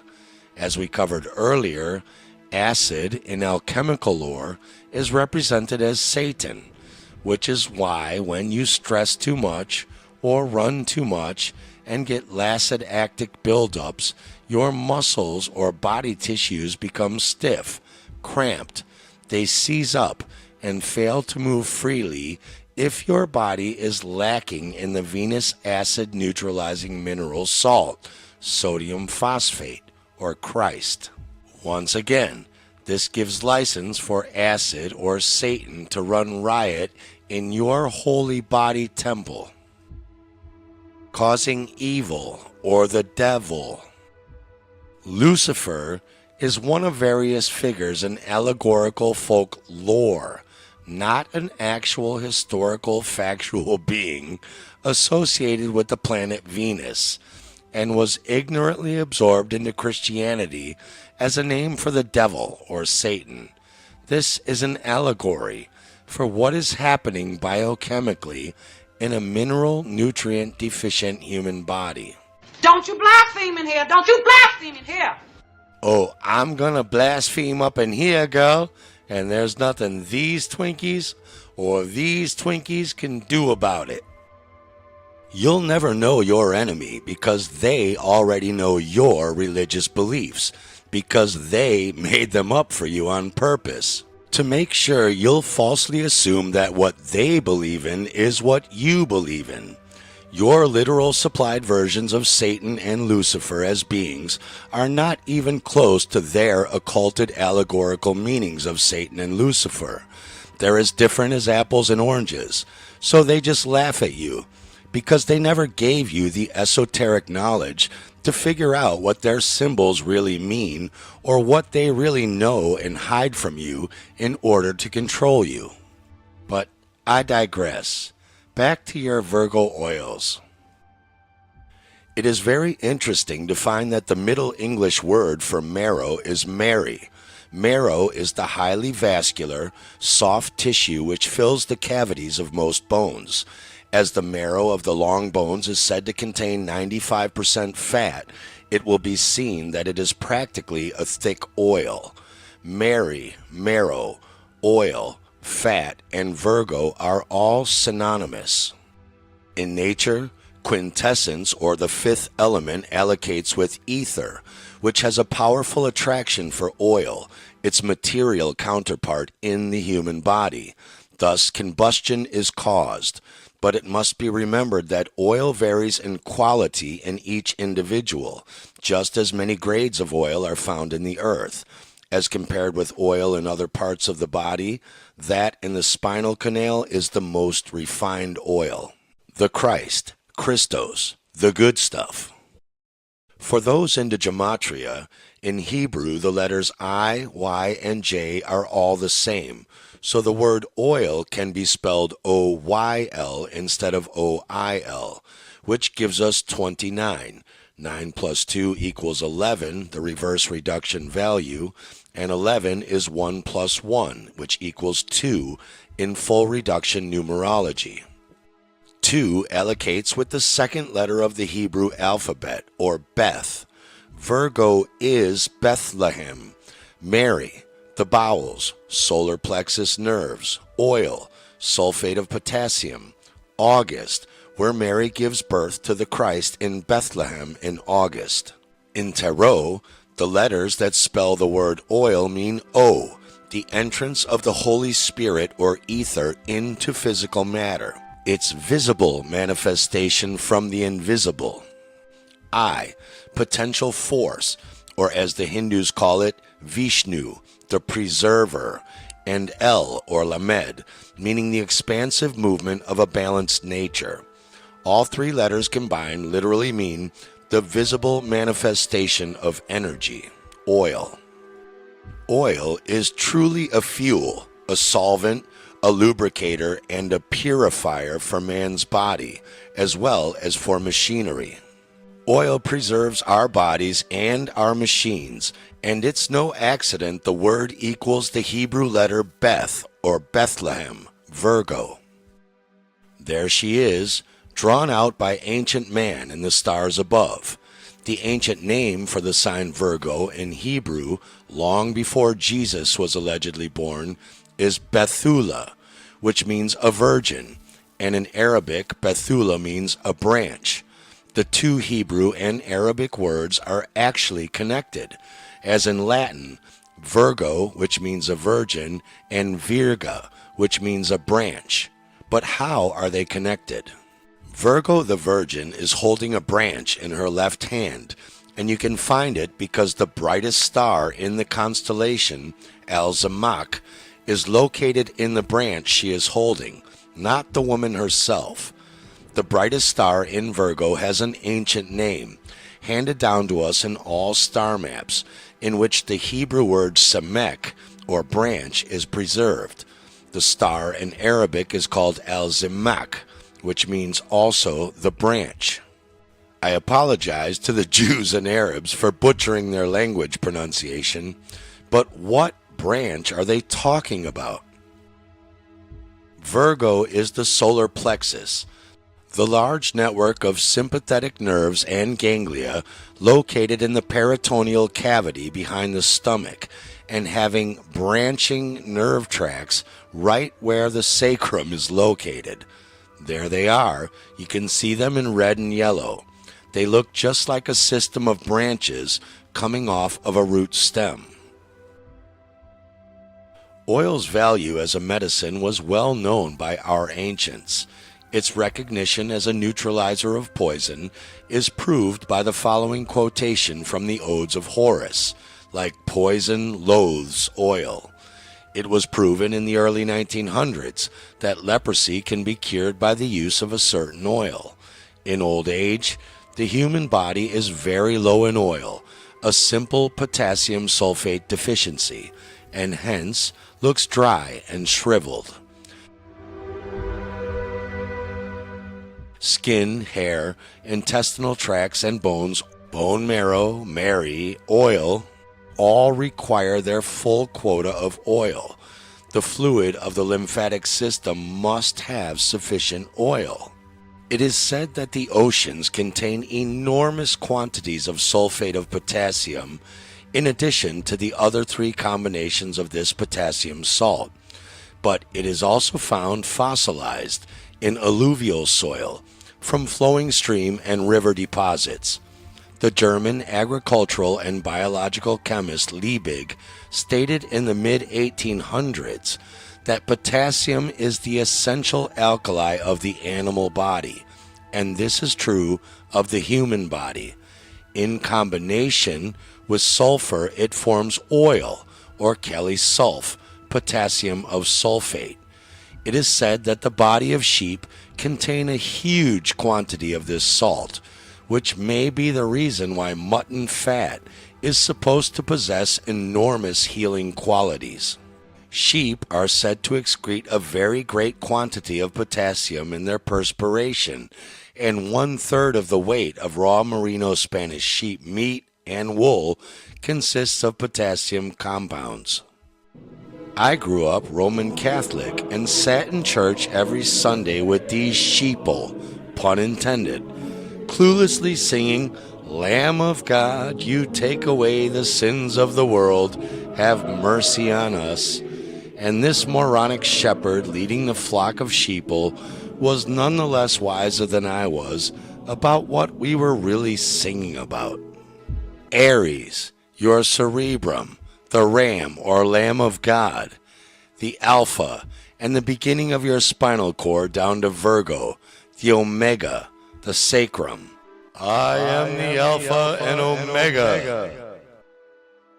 Kali-phos, or potassium phosphate, correlates to Aries, the sheep sign, as well as to Virgo, the virgin, which creates the Lamb of God, which taketh away the sins of the world. As sin means deficiency and also disease, the statement is clear. Lack of potassium, or kalium as it is chemically known, in all three combinations, meaning Kali-phos, potassium phosphate, or Kali-mer, chloride of potassium, or Kali-sulf, sulfate of potassium, causes virulent and poisonous diseases.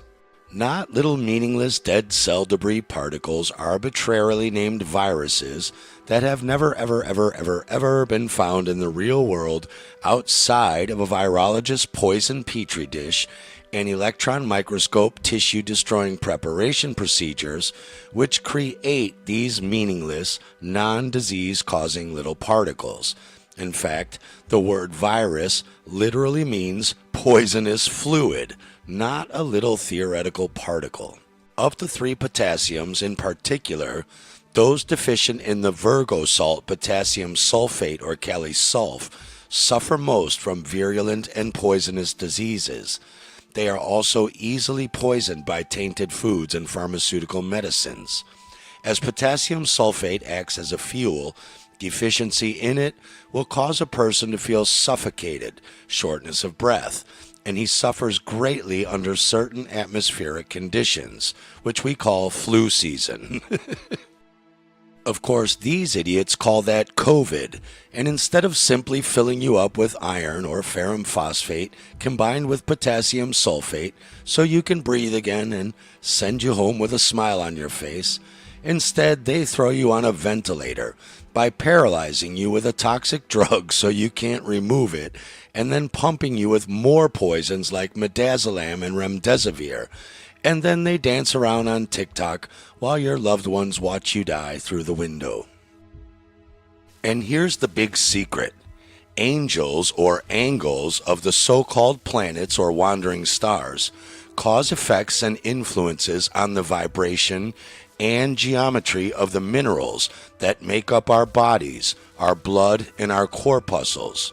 That's what astrology charts are all about, and how a competent astrologer knows a person born under a certain sign will be prone to certain specific physical diseases at certain specific age periods in their lifetime. And it's not just the wandering stars or planets, but biochemically, the term angel or angle of the sun may also be used, as the position of the sun at birth largely controls the resonant vibration of the blood and corpuscles for life. The words philosopher and phosphate are very similar. Remember, air is the raw material for blood, and when it is breathed in by you, the infinite alchemist, to the blood vessels, it unites with the philosopher's stone, which are mineral salts, and in the human body create blood.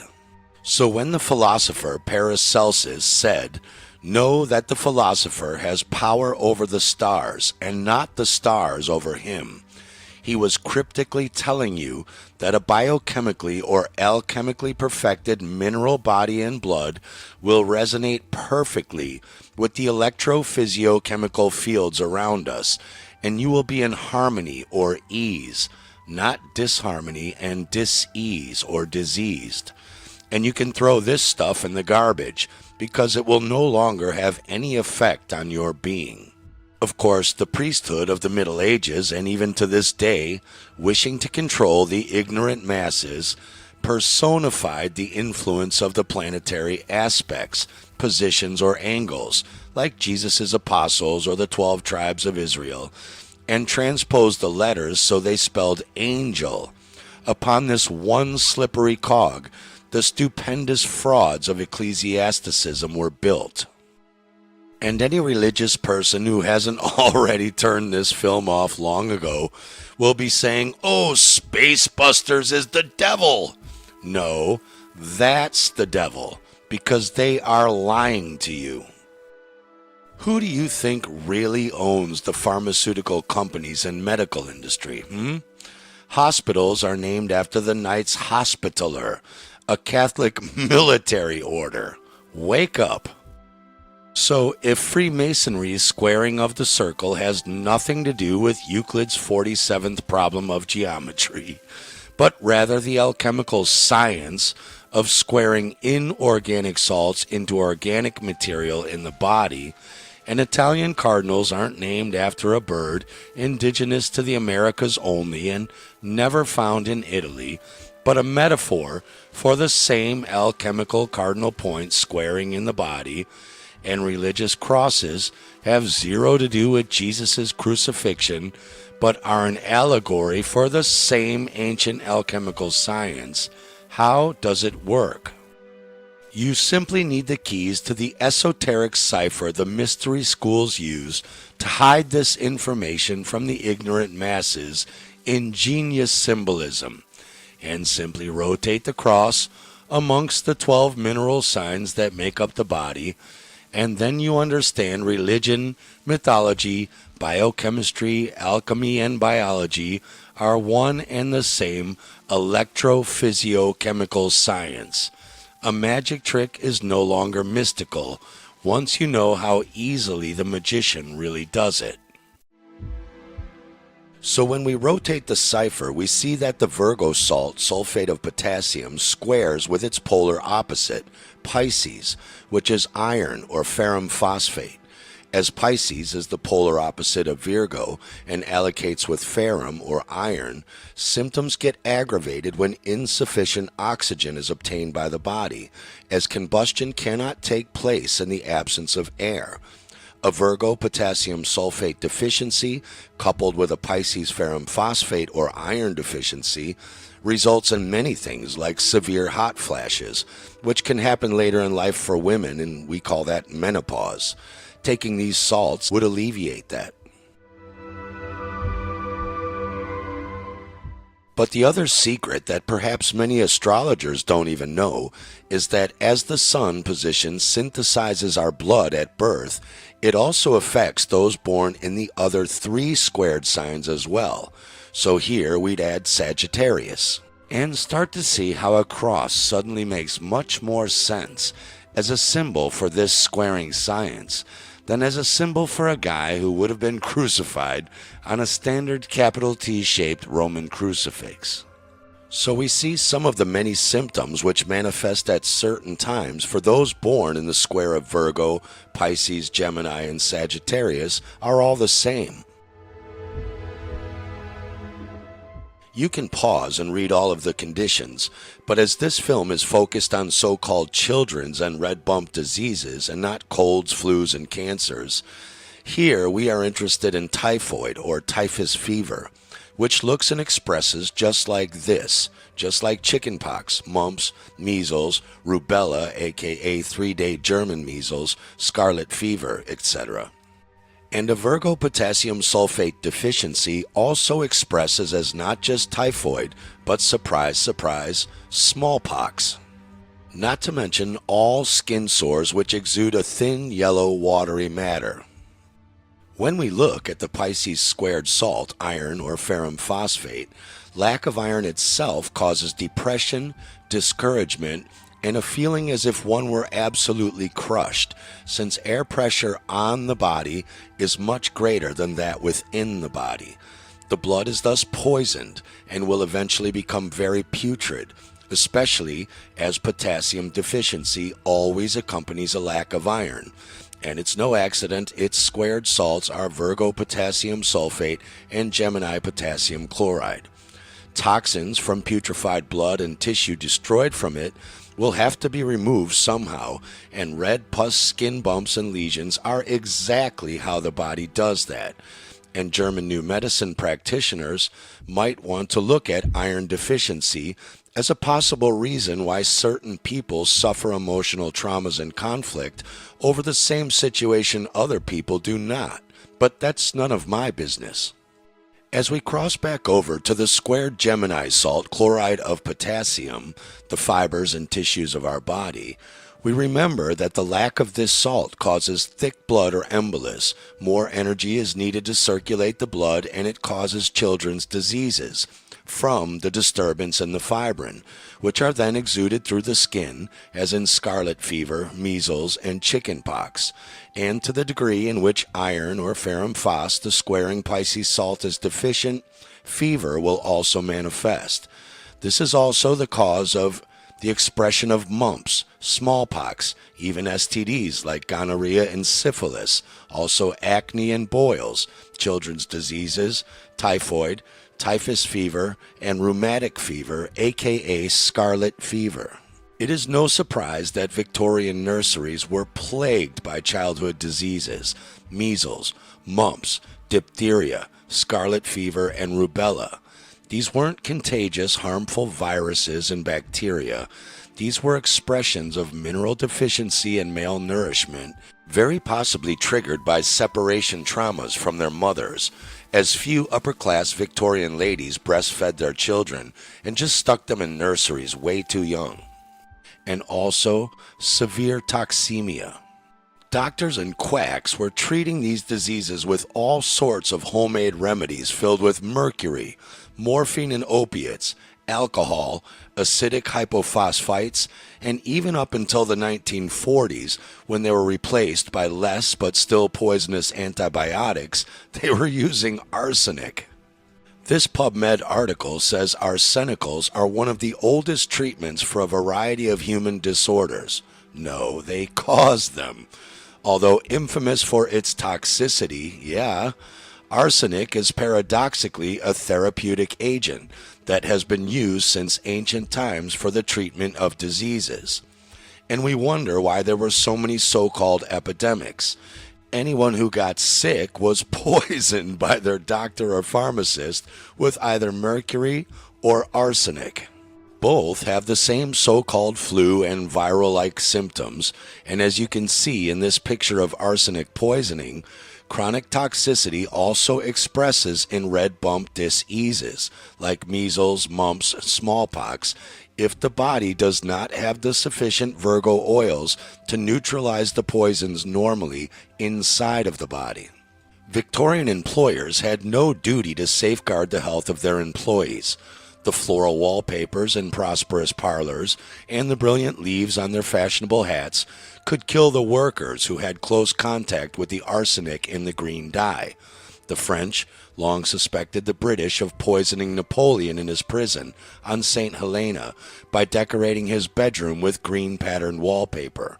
There was arsenic everywhere in the home, in the bathroom to remove the superfluous hair, and in the garden to kill rats where the children played, and in the kitchen to kill flies where people ate. A desperate wife had the means to murder her husband easily to hand, and sadly, her children if she wanted. In fact, without question, we've all heard and accepted the myth that the white colonists passed out alleged smallpox-infected blankets from their smallpox infirmaries to the Native American Indians as the first bioweapon to give them all smallpox.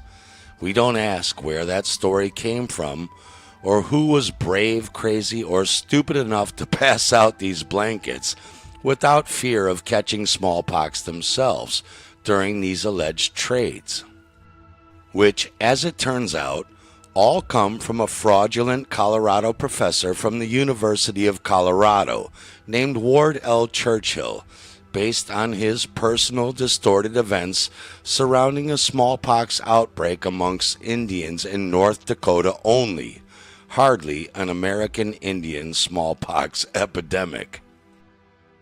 But what is interesting is that historians agree that smallpox was brought to the high Indian Plains in 1837 aboard the steamboat St. Peter's, which was owned by a fur trading company, as it made its annual voyage up the Missouri River from St. Louis, delivering goods to the company's trading posts along the way.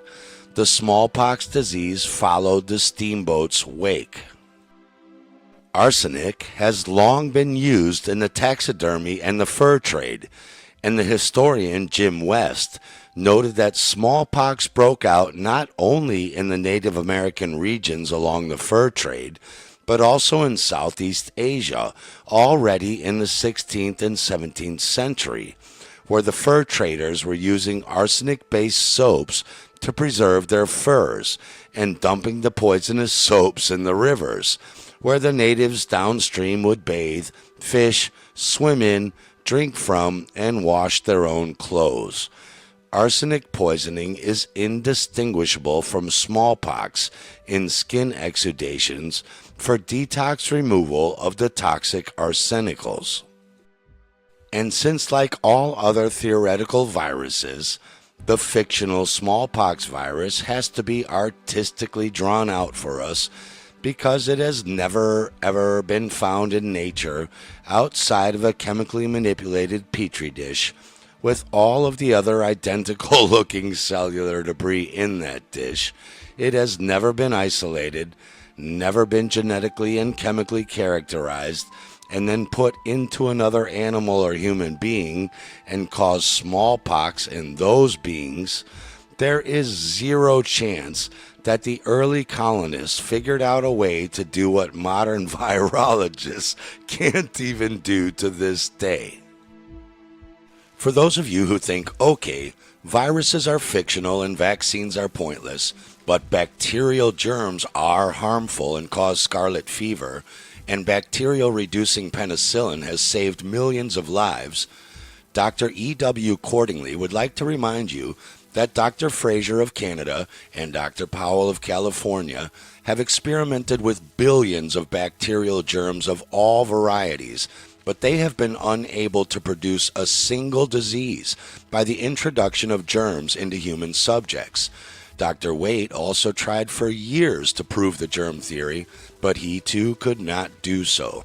During the First World War, an experiment was done by Dr. Milton J. Rosenau's team at Gallops Island, Massachusetts, in which millions of alleged pathogenic Pfeiffer's bacillus influenza bacterial germs were injected into over 100 healthy men at the government hospital, and no one got the flu.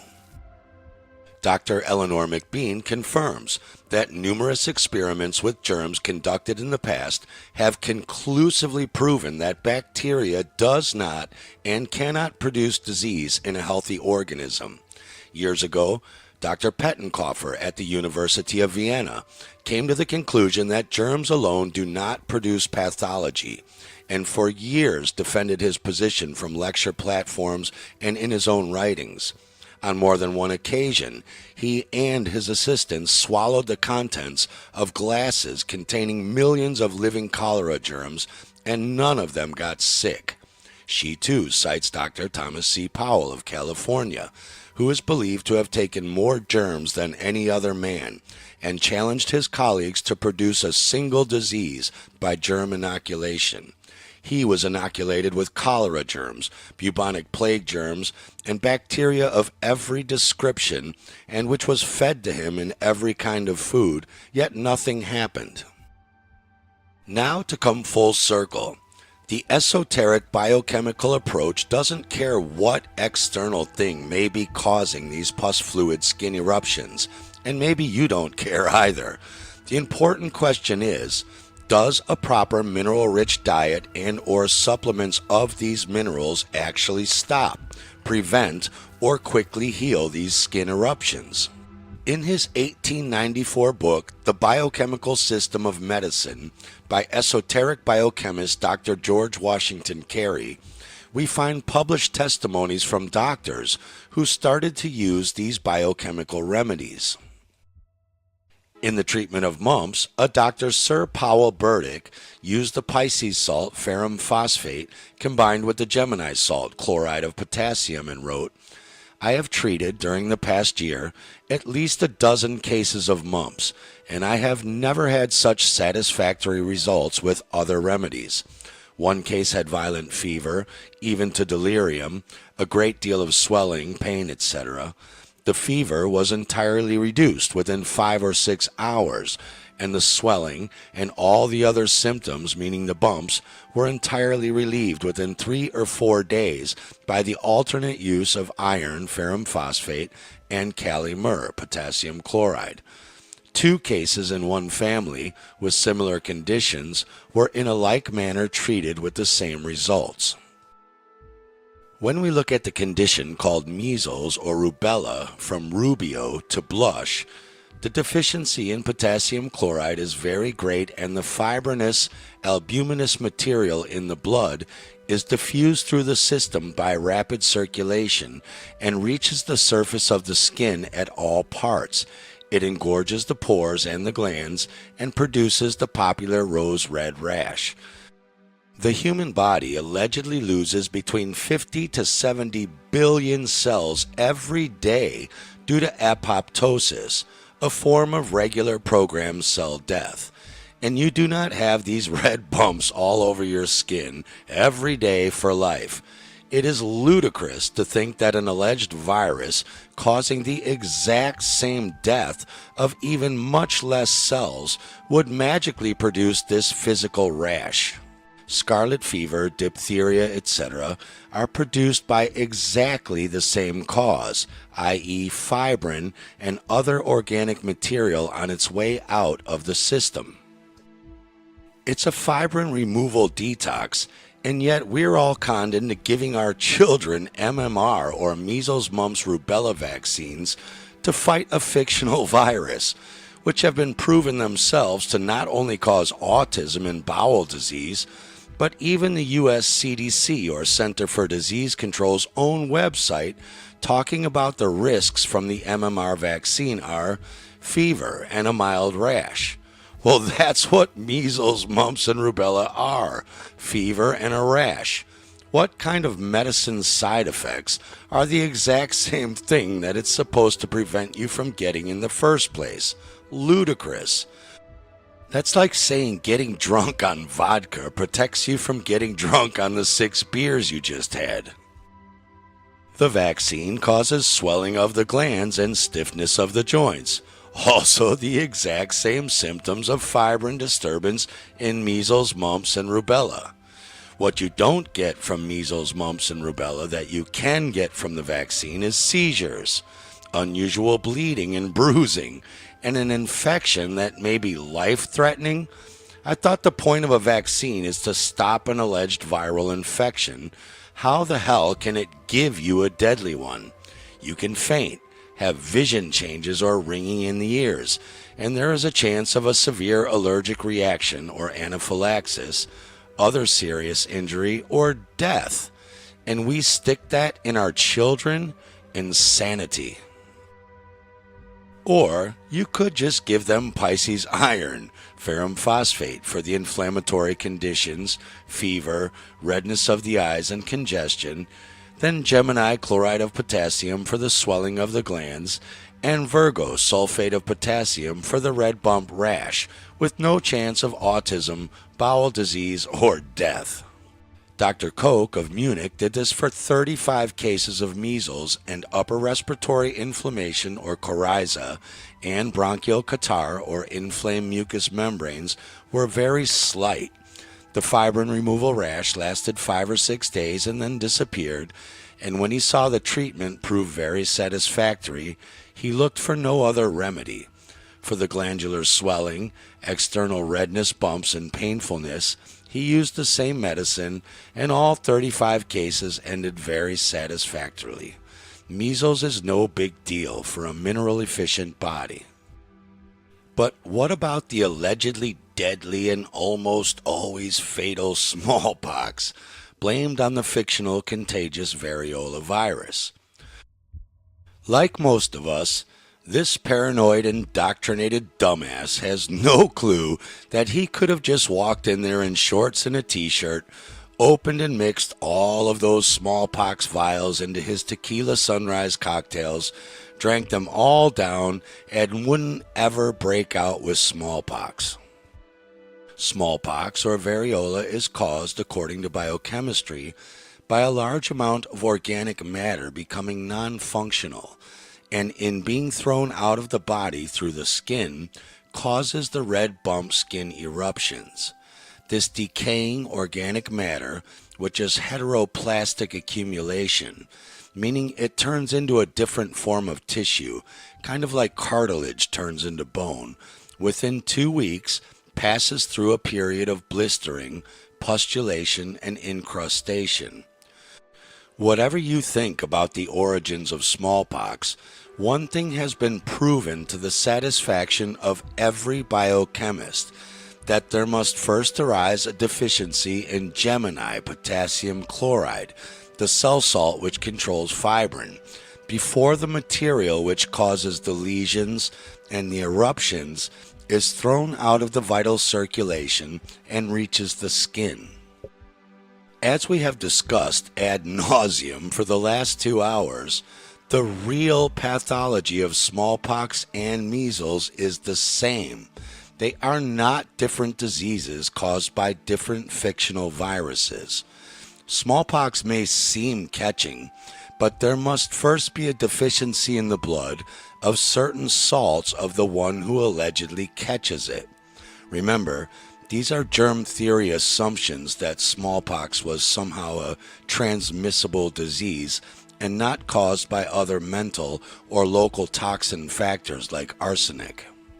Once again, ad nauseum, Pisces iron or ferrum phosphate for the fever disturbances, Gemini chloride of potassium or Kali myrrh to control the formation of the pustules, Aries the cerebrum potassium phosphate or Kali phos to stop blood decomposition, putrefaction, and the mental stupor and exhaustion, and our Virgo Kali sulf or sulfate of potassium to assist exfoliation of dead skin and facilitate the formation of new skin, and a few other salts we have not discussed in this film. A Dr. M of Muncie, Indiana, who has had a number of smallpox cases during the epidemic or poisoning event in that city the past few months, he says, I am exceedingly glad to be able to report favorably the action of the Dr. Schussler tissue salt remedies in the cases of smallpox in which I have used them this summer.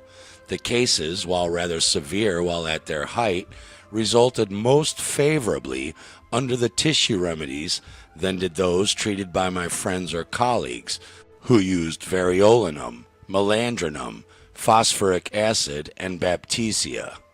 The pustule formations were not so well marked as in some of the cases treated by the others, and I am well satisfied with the result and think this dreaded smallpox disease can, if taken at once in the first stage, be handled without difficulty, with a decreased mortality, with the Pisces, Gemini, and Virgo salts.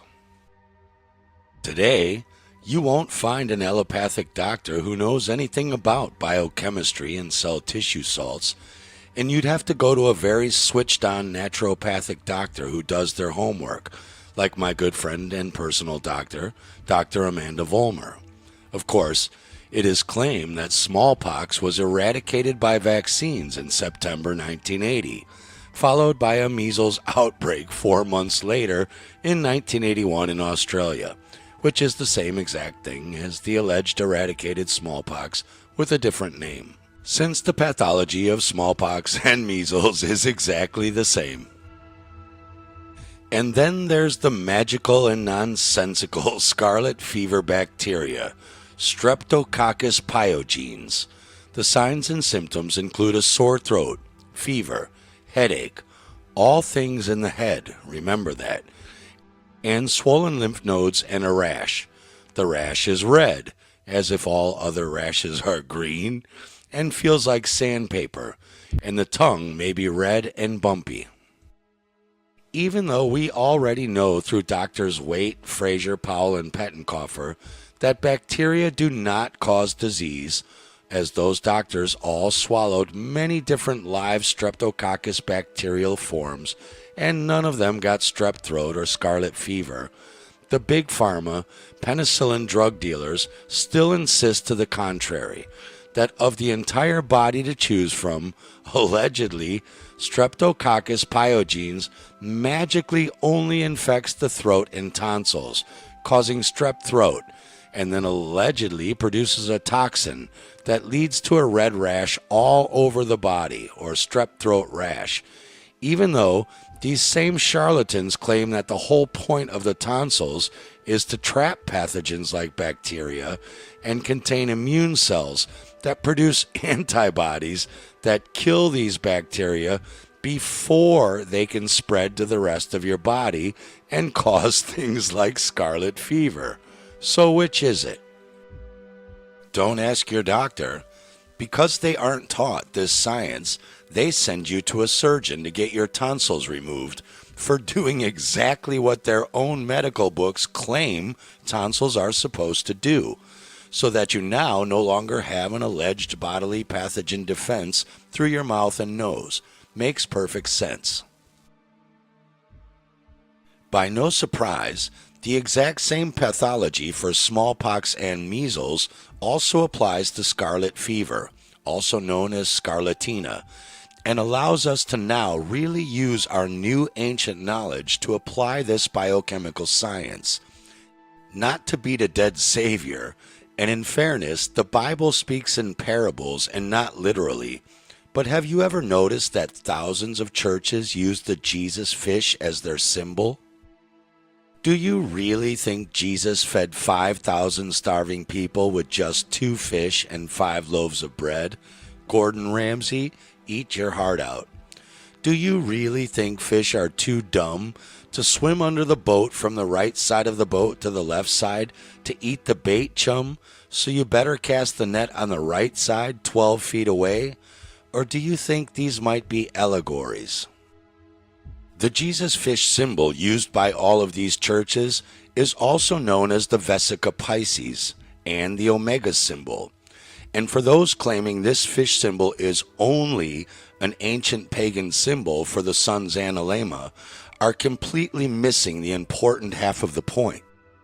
The fish symbol, or Vesica Pisces, is named after Pisces, the fishes, ruled by the sea god Neptune, an allegory for iron phosphate, and for the arterial blood or sea inside of the human body, as well as the red blood corpuscles, the fish living in that arterial blood sea. It's no coincidence that the color violet allocates with Pisces on the electromagnetic spectrum, as deoxygenated arterial blood is dark reddish purple or violet. The color results from the electronic state of the iron in the blood. This is why your Pope is wearing a fish hat. It's no coincidence that Jesus was able to feed 5,000 people with just 2 fish, because 5,000 reduces to 5 in mystic gematria Bible numerology, which means able to go with the flow or blood flow, fresh, high energy, like iron oxygenated blood. But why 2 fish? Because Pisces iron phosphate also allocates with your 2 feet. Nearly everyone knows that Pisces means fishes, but few there may be who know the esoteric meaning of fish. Fish in Greek is ichthus, which Greek scholars claim means substance from the sea, not the sun. Ichthus, Jesus. Our English word Jesus is derived from the Greek word for fish, Mary, mare, where we get words like marine and maritime, mean water, but also spirit. Therefore, we see how the Virgin Mary, pure sea or spirit, gives birth to Jesus, or fish, substance. There are 2 things in the universe, Jesus and the Virgin Mary, spirit and substance. We all know that to generate offspring you need a father, a mother, and out comes a son or daughter. The patriarchal church only tells us about the Father, the Son, and then a Holy Spirit, not a mother. So who the hell is this Holy Spirit? It's the Mother, Mary, water and spirit, the Holy Spirit in us all. We even call it the Mary Spirit. Then we have the Bible allegory about the woman who washes Jesus' feet, not with water and soap, which has been around since 2800 BC in Babylon and Mesopotamia, but oil of all things. Again, Virgo oil, sulfate of potassium, squaring with the Jesus Pisces feet salt, iron phosphate, or Jesus and the Virgin Mary if you prefer. It's all just the same story, coated in multiple layers of astrological, electroalchemical, and physical biochemical allegory by people way smarter than this guy. Though he is right about one thing, Jesus is definitely your savior. If you don't believe that, try slitting your wrists and draining your arterial blood and red blood corpuscles without a blood transfusion and see how long your life carries on. Amen. The phosphate of iron is one of the cell salts of the human blood and tissue. This mineral has an affinity for oxygen, which is carried into circulation and diffused throughout the body by the chemical force of this inorganic salt. The feet are the foundation of the body, and iron is the foundation of the blood. Iron is the foundation, the alpha. The feet are the end of the body, the omega. I am the alpha and the omega. Iron is known as the magnetic mineral due to the fact that it attracts oxygen. A good analogy of the Virgo oil and Pisces iron squaring is a bicycle chain. Iron oxidates and rusts when exposed to the oxygen it attracts if it's exposed to the catalyst water. And since Virgo oil and water do not mix, this is why you oil your bike chain, to stop moisture and rain from catalyzing the oxygen and iron and rusting. Oil also acts as a lubricant to keep the chain flowing smoothly without friction on the gears. Our health depends upon a proper amount of iron phosphate molecules in our blood. When these oxygen-carrying molecules are deficient, the circulation of the blood is increased in order to conduct a sufficient amount of oxygen to the extremities or body limbs in all parts of our entire body, with the diminished quantity of iron on hand.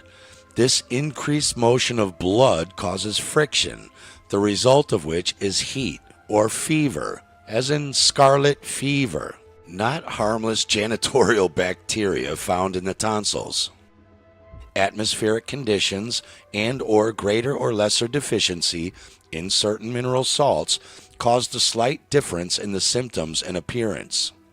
Same pathology, different conditions and deficiencies, different symptoms. So, as they say in Thailand, same but different. Right away in treatment, we see our same three usual suspects for all red bump and children's diseases. Our Jesus Pisces iron or ferrum phosphate for the fever and quick pulse we just discussed. Our Gemini Kali myrrh, chloride of potassium. By the way, potassium chloride is a metal halide salt that can be obtained from ancient dried lake deposits and also minerals like sylvite, carnallite, potash, and even extracted from salt water.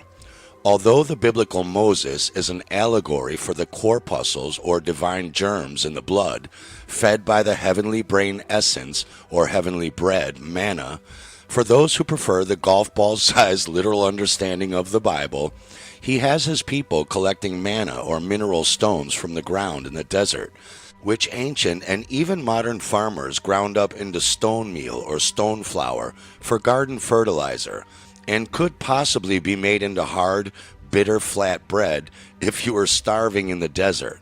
But back to scarlet fever.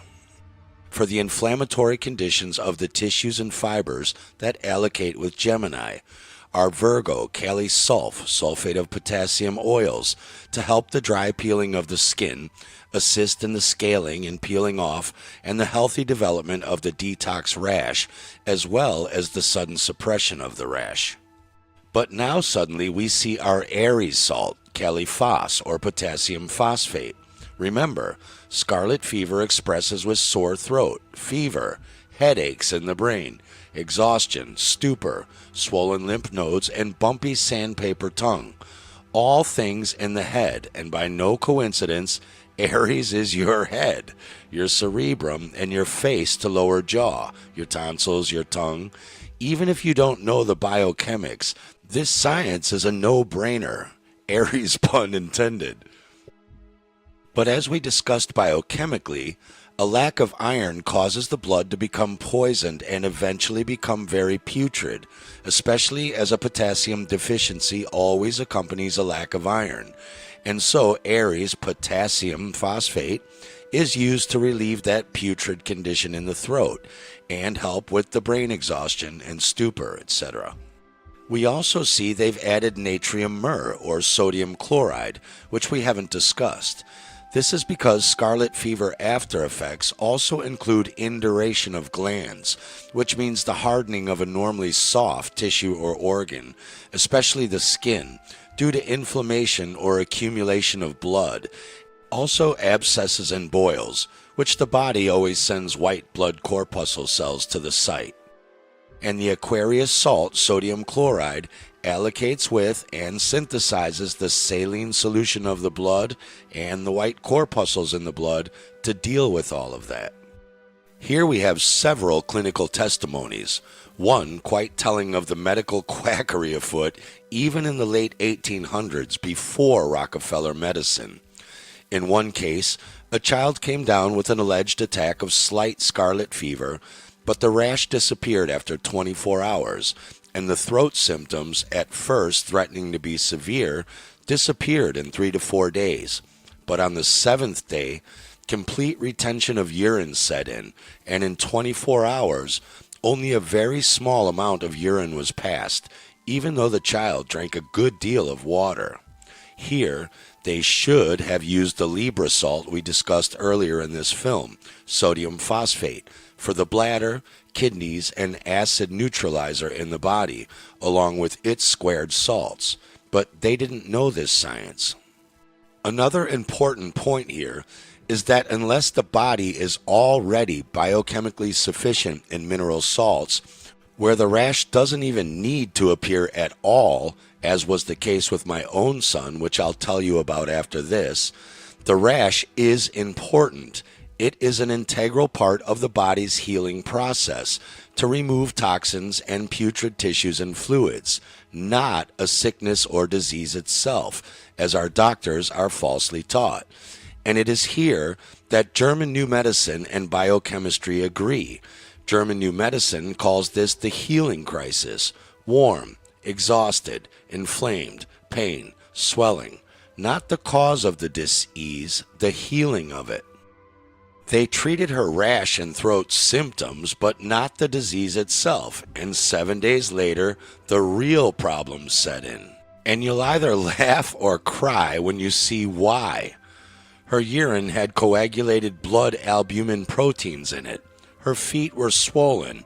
Her abdomen was swollen out. She was getting high fever and night delirious from iron and potassium deficiency. And finally, this doctor consulted a second physician, Dr. Gerster. When this first moron doctor told Dr. Gerster he had not had any results from any of the medicines, such as Belad, Canthar, and arsenic, what?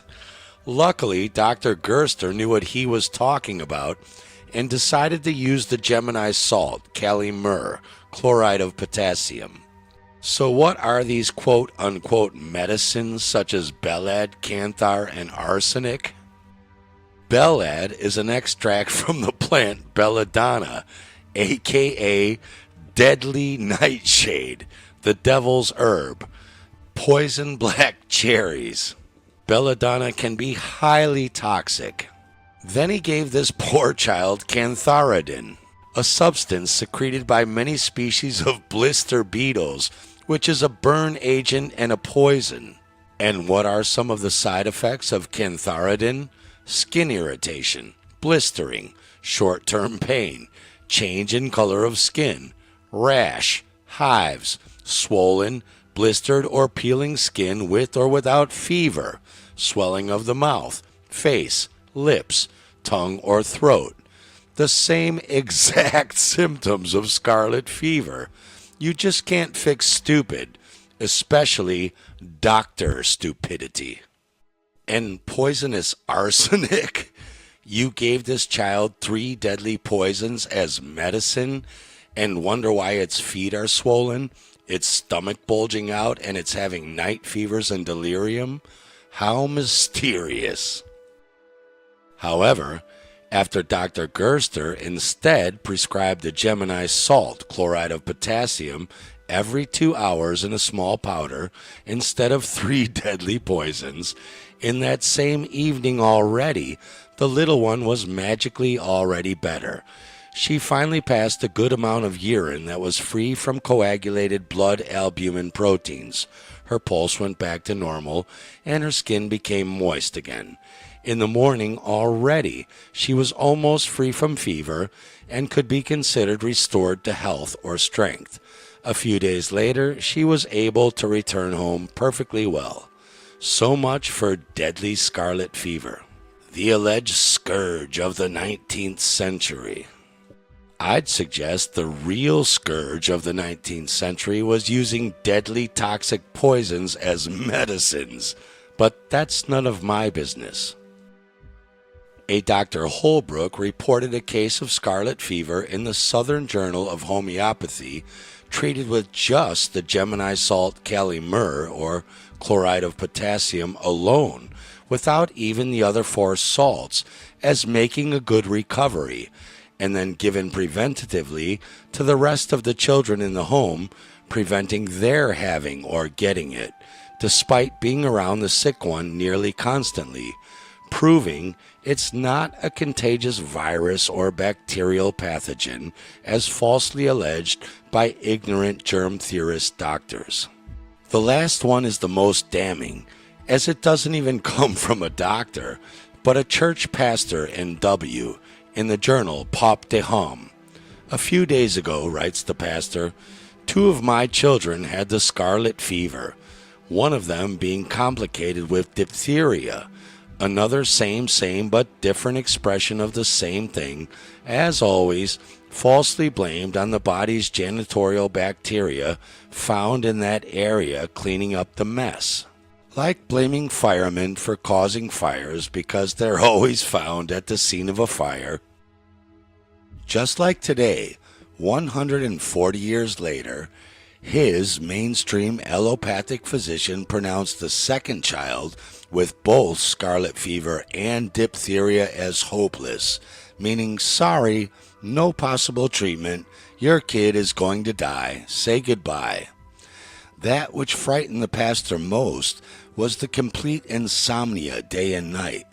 The convulsions and typhoid symptoms did not yield to any remedy, probably because they were allopathic poisons. He employed several remedies without result. Again, he poisoned the child further, and it didn't help. At last, looking over Dr. Schussler's work, he found that the Aquarius salt, natrium myrrh, or sodium chloride, the 5th salt we just discussed, which synthesizes the saline solution of the blood and the white corpuscles in the blood, and that was the remedy indicated.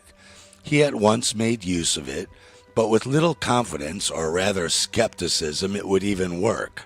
However, the result was striking. After just the first dose, the child's insomnia was gone, and he had a peaceful sleep and slept quietly all night. He continued the remedy, and his child, the one the doctor declared hopeless and destined to die, was cured in just a few days.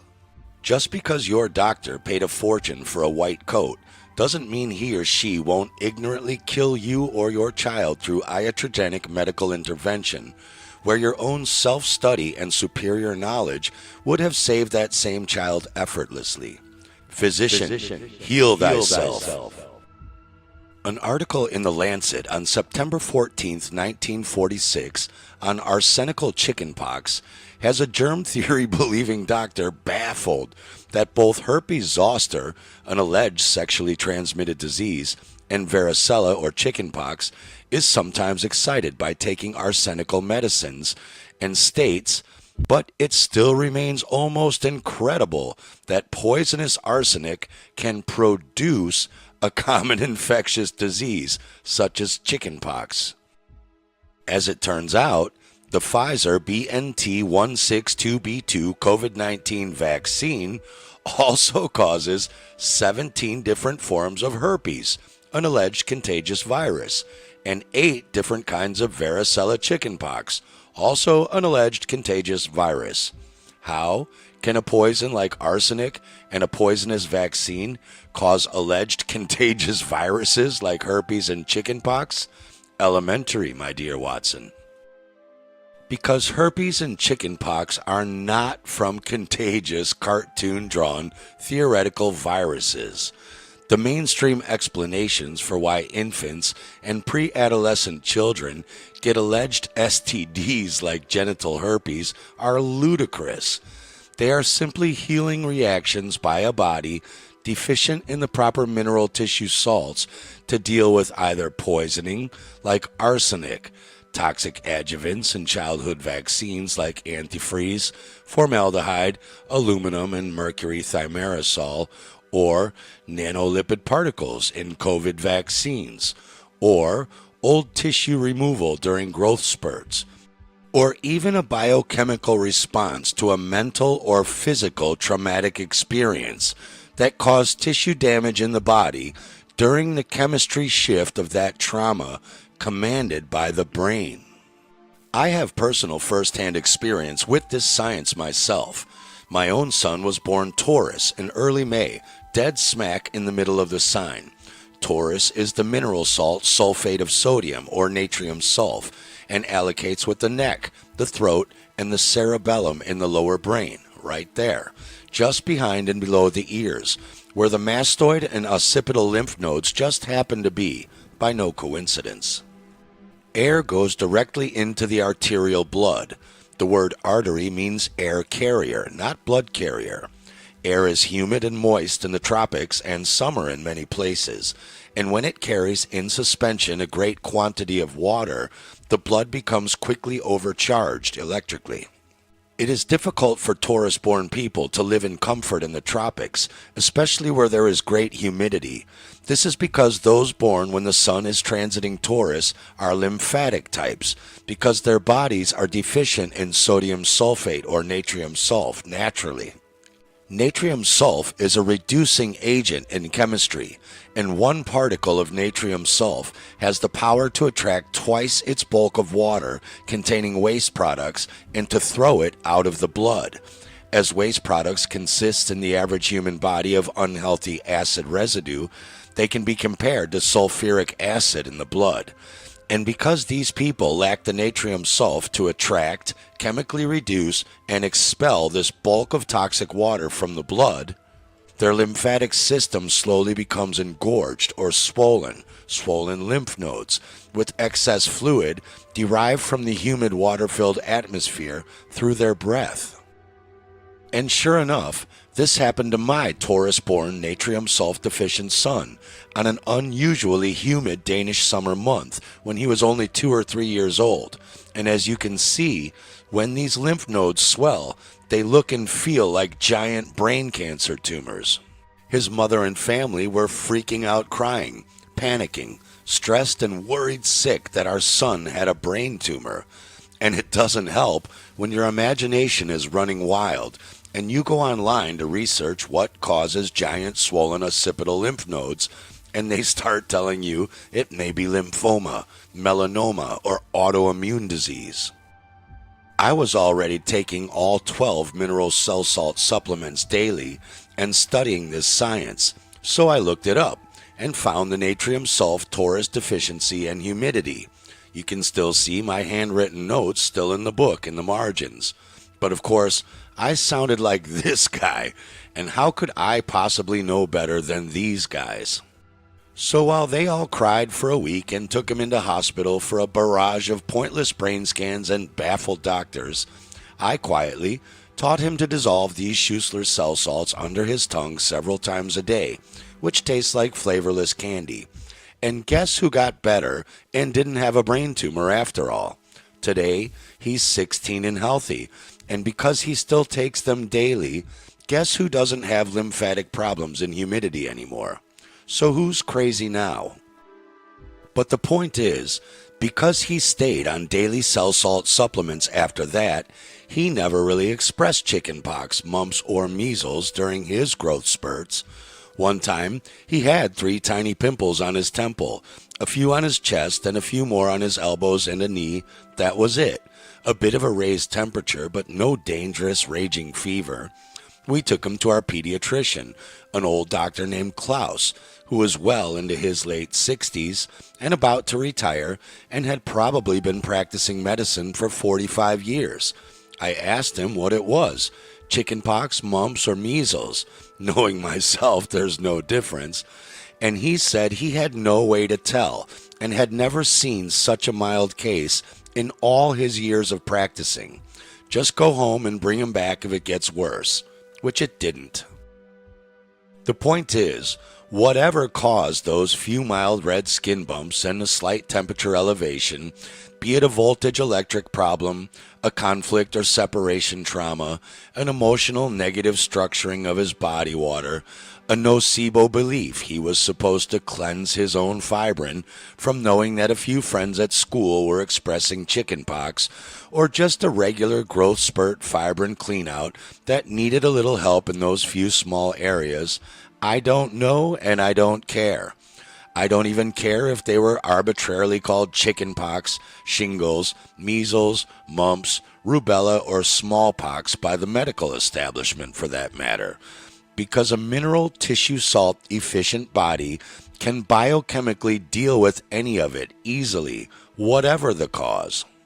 And yet, in the entire health freedom movement, the only two doctors I've ever heard talking about and using these salts are my friend Dr. Amanda Vollmer and recently Dr. Bear Lando.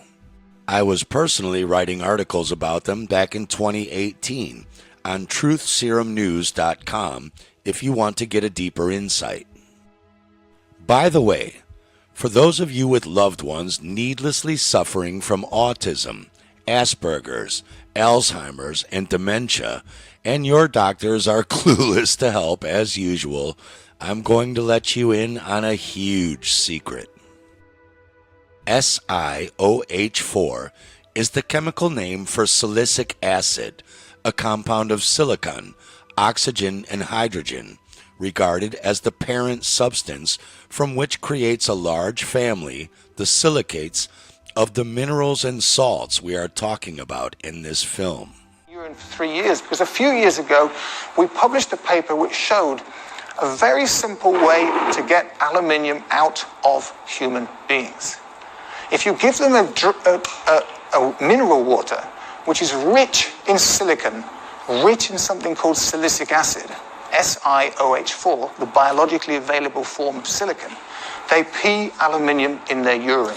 You can titrate aluminium from your body with a silicon-rich mineral water. And in this case, we were able to show we could do so in people with Alzheimer's disease.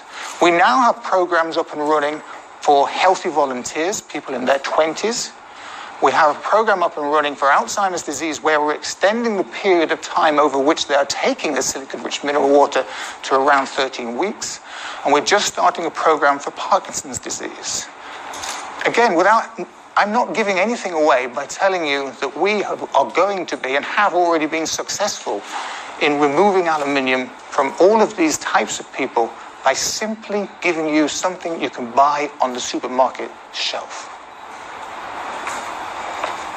I'm going to break all protocol and tell you that the one water that works incredibly well was a water called Volvic in the United Kingdom, made by a French company called Volvic, made by a French company called Danone. But I can't tell you that now, because since Danone went into an agreement with us to work in this area, they then told me they no longer want to work with us.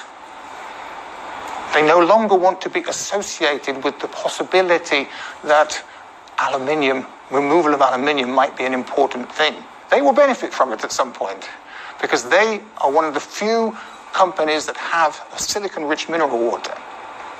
The one that we work with as well is a company called Spritzer, who will be more than happy for me to mention them in Asia, based in Malaysia. And their mineral water is even more effective than Volvic. It contains even more silicon. There are no downsides to silicon. Silicon is good. Silicic acid, SiOH4, is good. This is just one individual. All we really need to see, we've got excretion of silicon in the urine. That's the black.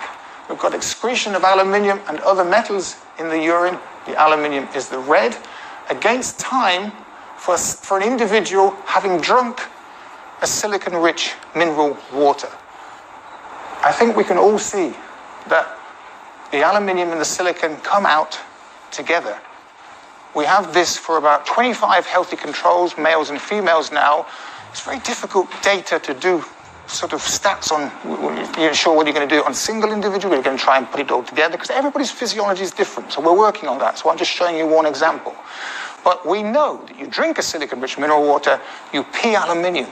I'm absolutely confident if you included a silicon-rich mineral water in your everyday diet, that most of us could get our aluminium contents down to as close to, inverted commas, normal as possible. Like many of you, I am contacted on a regular basis by people who have been adversely affected, sometimes by vaccination, and other aluminium-related issues. I have been contacted by parents of girls who have taken the human papillomavirus vaccination, and they have said, is there anything we can do? Is it got anything to do with aluminium? I don't tell them it's got anything to do with aluminium. That's not my role. I am not a doctor. I would simply tell them, look, if there is anything to do with aluminium, try taking a silicon-rich mineral water. I tell them which one. I am increasingly getting emails back 6 months, a year later. They're telling me that their daughter is better. I'm not making this up. Their daughter is better. I say, well, it might have had something to do with that. It might just be something else that you're doing, but that's great news. So anecdotally, at least, we're getting good results here.